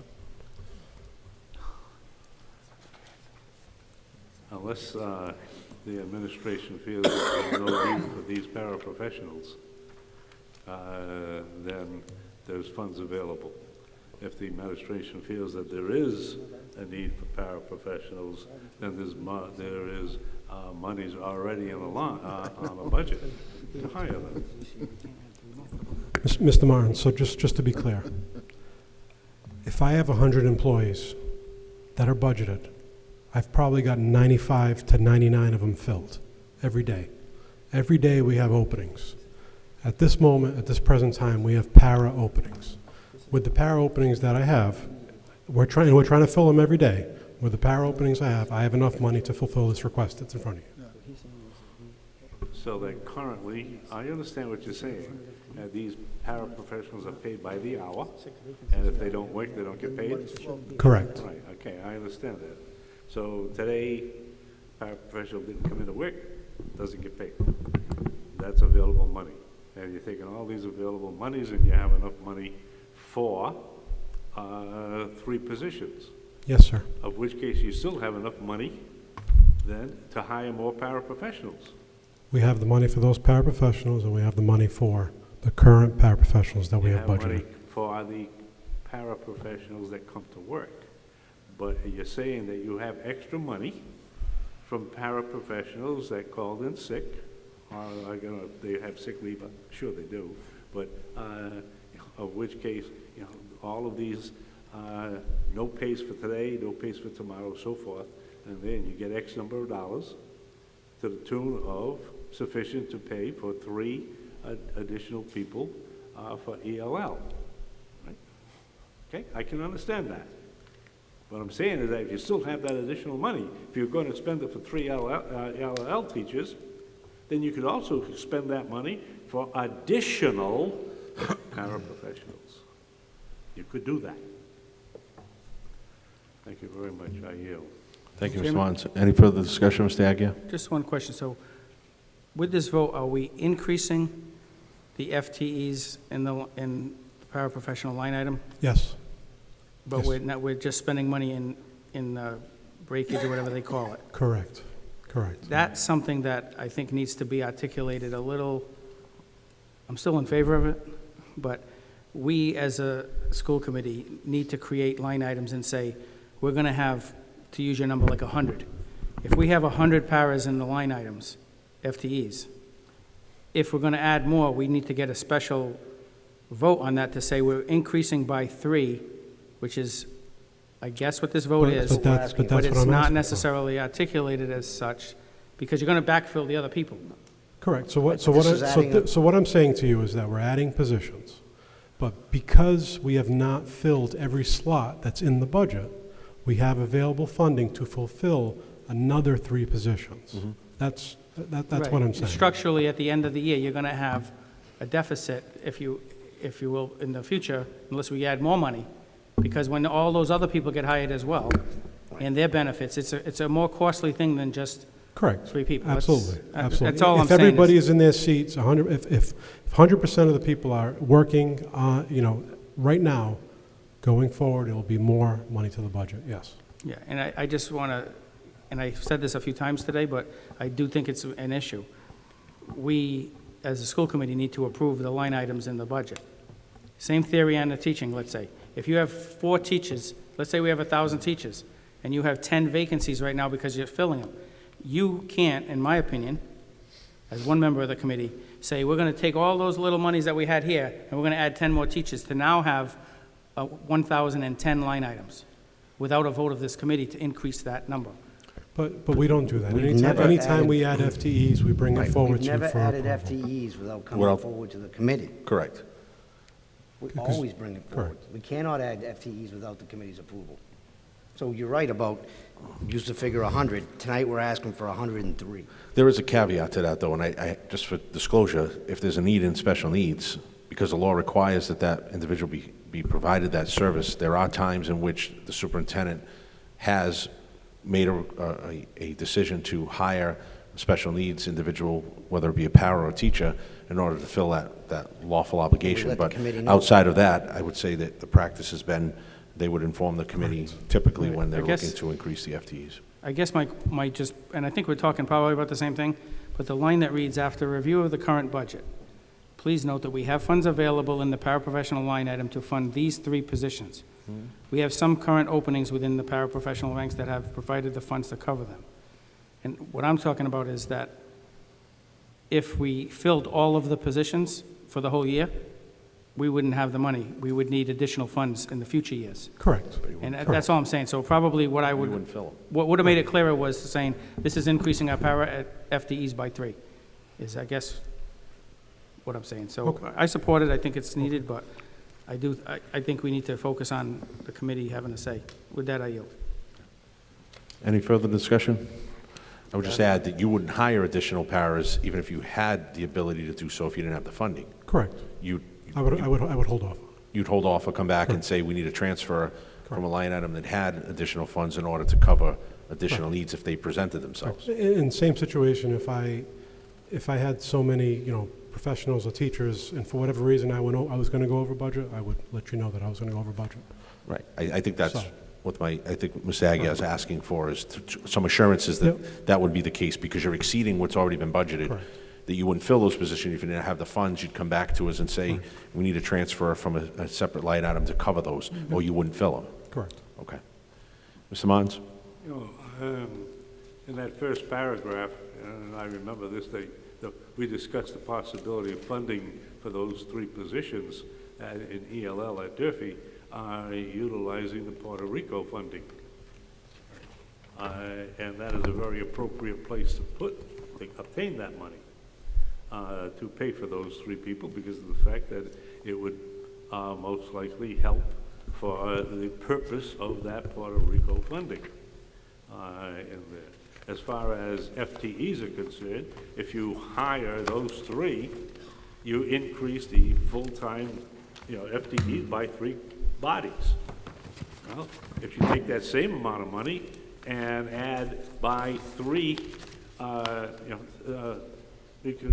take that same amount of money and you can increase the number of paraprofessionals. Might not necessarily be 3, it could very well be 4 with the amount of money involved in there.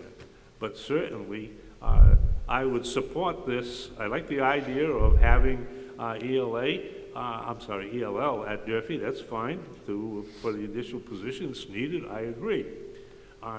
But indeed, if it comes from the Puerto Rico funding, fine, I have no problem with that. I do have heartburn with the fact that, hey, wait a minute, we didn't expend all of the money of paraprofessional because there is, they get paid by the hour, and therefore there is some X amount of so-called surplus money in that account, and we can use that. Well, hire additional paraprofessionals because the classrooms need that additional help. So if there's the motion on the table to approve this, then I will vote no on the basis of the fact that, not for the purpose, but from the source of funding. I yield. Thank you, Mr. Martins. Roll call. Mr. Agia? Yes. Mr. Coogan? Yes. Mr. Costa? Yes. Mr. Hetzler? Yes. Mr. Corey? Yes. No. Mr. Martins? No. Mayor Corral? Mr. Chairman, Yes, Mr. Agia. I'd like to make a motion that we authorize the superintendent to fully staff the foundation rooms in the district with a paraprofessional so that all classes and foundation rooms have a paraprofessional, and that the money be taken out of the Puerto Rican funds. Second. Motion been made by Mr. Agia. It's been seconded by Mr. Hetzler. Any discussion on that motion? Hearing none, roll call. Mr. Agia? Yes. Yes. Mr. Coogan? Mr. Costa? Yes. Mr. Hetzler? Yes. Mr. Corey? Yes. Mr. Martins? Could you repeat the motion, please? Mr. Martins, a motion on the table is Mr. Agia's proposed that each foundation room in the district be staffed with a paraprofessional. He's asking the committee to consider using the funds from the Puerto Rico U.S. Virgin Islands Relief Fund money. Okay. My vote is yes. Thank you. Mayor Corral? Item number 11 is a discussion and a vote to approve the year-to-date budget report as presented by Mr. Almeida. Is there a motion? So moved. Made by Mr. Hetzler. Second. Is there a second? Seconded by Mr. Coogan. Any discussion on that? Mr. Agia. Just briefly, the discussion we had earlier about how much money we have available, is there a way to tell on this document what is available? If you're asking if I've accounted for all the salaries that's going to happen for the year, I have not. Not yet. Nope. So we knew that the para one is got some surplus based on our last discussion? I know that I have enough money because I've done my own projections on my own. Yes. And the other ones are in progress? That Yes. Sounds like, the reason why I'm asking is that I know during the budget time, there was other items that we funded out of one-time monies, namely the ANET, if I recall, at $250,000. Yes. If I'm taking that to be the case, we should have at least $250,000 of unexpended funds here. Is that still accurate? Yes. So is there a plan and time for maybe the next meeting to get all of those, including those type of items, so that we can know what we have available in one-time monies? And Yeah, we can have that for November. yeah, and the only reason why I say it is I think we need to either put the brakes on some spending so that we have true contingency if we need to, or figure out what we're going to do for how much money is available. But I'd like to get that if we can as soon as possible. With that, I yield. We'll have it in November. Sorry. Can I ask one more question? Certainly. You got in here the healthcare. I think we talked about that projection. What was the end of the year number for underfunding at the net school spending at 100%? That was stated. Is it About draft? $1.8 million. It's a draft, but it's $1.8 million. Below 100%? Yes. Does that include what they've already given us? Yes. That's everything, all in. Yeah. So that means how much total then do we have? I'm sorry? How much do we have coming? We should have 1.8 million. 1.8 Another 1 million point, yeah, coming. all right, that's what I thought, yeah. In order to fulfill their obligation for health insurance. No, not just health insurance. That's all the indirect. overall. It's all costs included. Okay. So if the schools needed to be funded at 100%, they already gave us $3 million and they're under for healthcare. You're saying that in addition to that, the end of the year report's going to show $1.8 million additional? Yes. Right. And have we talked to the city about when we're going to get that money? We just filed the end of the year report 2 weeks ago. We haven't had any discussions yet. The city knows, they're aware of it. Yeah, we've alerted them to our And Yeah, I mean, I don't Reality. submit it without them knowing. We were on the same page. They provided me their figures, I verified their figures, and I mean, submit it. it's really shocking because we had multiple meetings and then we had them here, and we were told, even I think. But that's not just, just to be clear, just because this isn't a city thing, it's, the 1.8 million is not just health insurance, it's attributed to transportation as well. So when you fold that all in, rolling forward, that's what created the 1.8 May I million. please ask that we get in our Friday report a one-page summary of what those, how you got to that number? I'm just curious. Sure. It's all good things because we're going to obviously get more money, but it's all, put it in perspective, it's additional resources. I yield. Thank you. If I can just ask a question, Sure. then, Dr. Malone. You mentioned 1.8 includes transportation? Yes. That's not a net school spending eligible item, Correct, so. so originally it was meant to be spent on transportation. I'm sorry, on a net school spending item. It had to be spent on transportation, thus increasing the number. Right. So that's the reason why. And they were aware of that when that expenditure was made? That Yes. it was a net school spending eligible item or funds that we used on transportation? They knew that we were going to need additional funding Okay. for transportation, yes. Okay, as long as they were aware of that, because when I heard you say that, I thought you meant that the money that was owed was 1.8 and it included transportation, which would be a net it's- school spending no, eligible it's not. item. What I'm saying is the transportation issue created the additional funds. Right. To the What's the breakdown of health insurance shortage? It was $1 million. $1 million, so about $800,000 in other Correct. transportation and others? Correct. Okay. Yep. All right, thank you. Any further discussion on the year-to-date budget report? Roll call. Mr. Agia?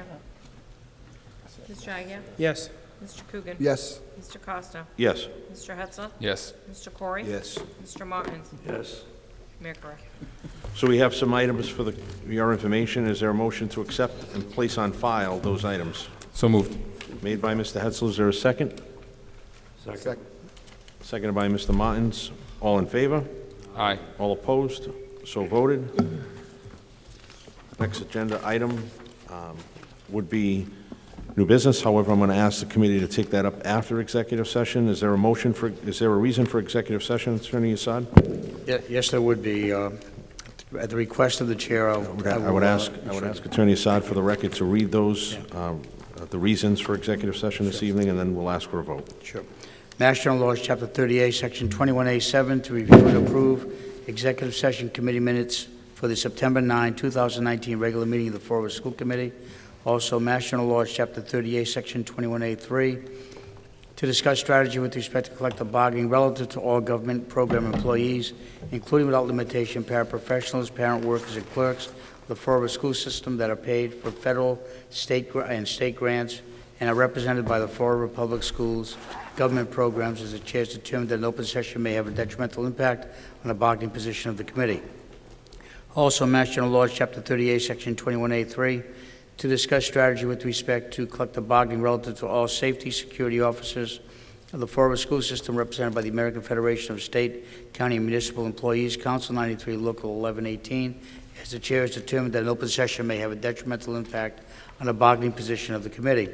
Also, Mass General Laws, Chapter 38, Section 21A3, to discuss strategy with respect to litigation, specifically litigation Bureau of Special Education Appeals number 1910545, as the chair has determined that an open session may have a detrimental impact on the litigation position of the committee. Mass General Laws, Chapter 30A, Section 21A3, to discuss strategy with respect to collective bargaining relative to all professional teaching employees of the Fall River school system, including coaches, Title I teachers, nurses, occupational, behavioral, and physical therapists, physical therapy assistant, and licensed practical nurses, certified occupational therapy assistants, school administrative managers, and specialists in the teaching profession represented by the Fall River Educators Association, as the chair has determined that an open session may have a detrimental impact on the bargaining position of the committee. Also, Mass General Laws, Chapter 38, Section 21A2, to conduct strategy sessions in preparation for negotiations with non-union personnel and/or to conduct contract negotiations with non-union personnel, including Justine Costa, Instructional Support Liaison, Gina Ferreira, Instructional Support Liaison, April Malo. Attorney Assad, may I just interrupt? I'm sorry, it's Gina Faria, unless mine is an error. Oh, it's What did Is I it say? Faria or Ferrera? Faria? It's Gina Faria. I believe, I Right. could be wrong, I thought you said Ferrera. Okay, I just sorry want the about record that. to be clear. Okay, thank you for correcting it. Gina Faria, Instructional Support Liaison. April Melo, Instructional Support Liaison. Americo Mater, ESL Community Facilitator. Gary Leet, Media Editor / Instructor. Alex Mello, Webmaster / Production Assistant / Technician. Kenneth Pacheco, Chief Operating Officer. Lori Madura, Human Resource Administrative Assistant. Megan Souza, Human Resource Administrative Assistant. Dylan Camara, Data Technician. Aaron Dunce, Computer Technician. And Scott Cabral, Network Technician. We will reconvene. There may or may not be statements at that time. Is there a motion for executive session? So moved. Made by Mr. Hetzler, is there a second? Seconded by Mr. Corey, roll call. Mr. Agia? Yes. Mr. Coogan? Yes. Mr. Costa? Yes. Mr. Hetzler? Yes. Mr. Corey? Yes. Mr. Martins? Yes. Mayor Curran? This committee will stand in recess for executive session. I'd like to call the school committee back to order. Madam Secretary, would you please call the roll? Mr. Agia? Here. Mr. Coogan? Yep. Mr. Costa? Here. Mr. Hetzler? Here. Mr. Corey? Here. Mr. Martins? Here. Mayor Curran? As a result of executive session, are there any motions to be made this evening? I'd like to make a motion to approve the executive session committee minutes for September 9th, 2019. Motion made by Mr. Hetzler, is there a second? Second. Seconded by Mr. Corey. Roll call. Mr. Agia? Yes. Mr. Coogan? Yes. Mr. Costa? Yes. Mr. Hetzler? Yes. Mr. Corey? Yes. Mr. Martins? Yes. Mayor Curran? Any other motions? I'd like to make a motion to approve the collective bargaining agreement as negotiated with the government program employees in the Fall River School Committee. Motion's been made by Mr. Hetzler, is there a second? Second. Seconded by Mr. Corey. Roll call. Mr. Agia? Yes. Mr. Coogan? Yes. Mr. Costa? Yes. Mr. Hetzler? Yes. Mr. Corey? Yes. Mr. Martins? Yes. Mayor Curran? I'd like to make a motion to approve the settlement between the Fall River School Committee and the Bureau of Special Education Appeals, case number 1910545 as negotiated. Motion's been made by Mr. Hetzler, is there a second? Second. Seconded by Mr. Corey. Roll call. Mr. Agia? Yes. Mr. Coogan? Yes. Mr. Costa? Yes. Mr. Hetzler? Yes. Mr. Corey? Yes. Mr. Martins? Yes. Mayor Curran? I'd like to make a motion to approve the memorandum of agreement between the Fall River School Committee and the Fall River Educators Association. This motion's been made by Mr. Hetzler, is there a second? Second. Seconded by Mr. Corey. Roll call. Mr. Agia? Yes. Yeah. Mr. Coogan? Yes. Mr. Costa? Yes. Mr. Hetzler? Yes. Mr. Corey? Yes. Mr. Martins? Yes. Mayor Curran? I'd like to make a motion to approve the contract as negotiated between the Fall River School Committee and Justine Costa, Instructional Support Liaison. Motion's been made, is there a second? Second. Seconded by Mr. Corey. Roll call. Mr. Agia? Yes. Mr. Coogan? Yes. Mr. Costa? Yes. Mr. Hetzler? Yes. Mr. Corey? Yes. Mr. Martins? Yes. Mayor Curran? I'd like to make a motion to approve the contract as negotiated between the Fall River School Committee and Gina Faria, Instructional Support Liaison. Motion's been made, is there a second? Second. Seconded by Mr. Corey. Roll call. Mr. Agia? Yes. Mr. Coogan? Yes. Mr. Costa? Yes. Mr. Hetzler? Yes. Mr. Corey? Yes. Mr. Martins? Yes. Mayor Curran? I'd like to make a motion to approve the contract as negotiated between the Fall River School Committee and April Mallow, Instructional Support Liaison. Motion's been made, is there a second? Second. Roll call. Mr. Agia? Yes. Mr. Coogan? Yes. Mr. Costa? Yes. Mr. Hetzler? Yes. Mr. Corey? Yes. Mr. Martins? Yes. Mayor Curran? I'd like to make a motion to approve the contract as negotiated between the Fall River School Committee and Americo Mata, ESL Community Facilitator. Second. Motion's been made and seconded. Roll call. Mr. Agia? Yes. Mr. Coogan? Yes. Mr. Costa? Yes. Mr. Hetzler? Yes. Mr. Corey? Yes. Mr. Martins? Yes. Mayor Curran? I'd like to make a motion to approve the contract as negotiated between the Fall River School Committee and Gary Lee, Media Editor/Instructor. Second. Motion's been made and seconded. Roll call. Mr. Agia? Yes. Mr. Coogan? Yes. Mr. Costa? Yes. Mr. Hetzler? Yes. Mr. Corey? Yes. Mr. Martins? Yes. Mayor Curran?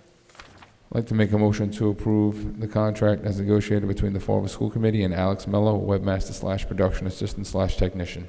Motion's been made. Is there a second? Second. Seconded by Mr. Corey. Roll call. Mr. Agia? Yes. Mr. Coogan? Yes. Mr. Costa? Yes. Mr. Hetzler? Yes. Mr. Corey? Yes. Mr. Martins? Yes. Mayor Correa? I'd like to make a motion to approve the contract as negotiated between the Fall River School Committee and Lori Madura, Human Resource Administrative Assistant. Motion's been made. Is there a second? Second. Seconded by Mr. Corey. Roll call. Mr. Agia? Yes. Mr. Corey?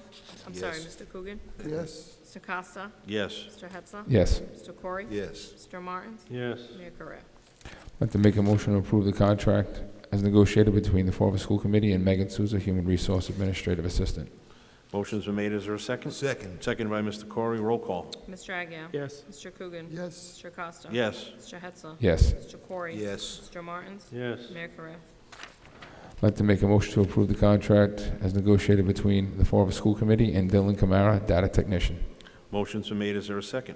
Second. Seconded by Mr. Corey. Roll call. Mr. Agia? Yes. Mr. Coogan? Yes. Mr. Costa? Yes. Mr. Hetzler? Yes. Mr. Corey? Yes. Mr. Martins? Yes. Mayor Correa? Make a motion to adjourn. Not at this time, Mr. Hetzler. We have to, another agenda item. Is there any new business, topics for discussion that could not reasonably be anticipated by the chairman 48 hours prior to this meeting? Is there any new business this evening? I'd like to make a motion. Mr. Corey? Mr. Vice Chair, that we have a special school committee meeting for October 29th at 5:30 PM. 5:30. Motion's been made for a special school committee meeting on October 29th, 2019 at 5:30. Is there a second? Second. Seconded by Mr. Hetzler. Roll call. Question? Yes. Mr. Agia? Can what is this for? Special school committee meeting? Yeah, like, what's the point of it? Like, what's the next regular scheduled meeting is on the 19th of- 18th of November? 18th of November, yes. That's correct. So what is this request for? This would be with respect, Mr. Aguirre, for executive session item with respect to litigation, as well as any other item that the committee wishes to place on the special agenda. I thought we weren't sure if we needed it one, that's why I'm confused, but, It's a placeholder, Mr. Agia. It's just to see if we need to do it. Any further discussion? Yeah, Location of the... I have some further discussion. Mr.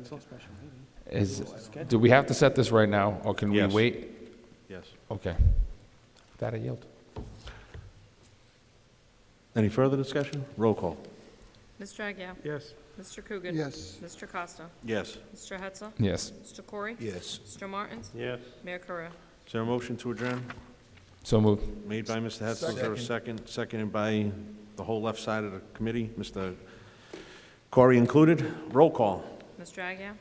Yes. Mr. Coogan? Yes. Mr. Costa? Yes. Mr. Hetzler? Yes. Mr. Corey? Yes. Mr. Martins? Yes. Mayor Correa? This meeting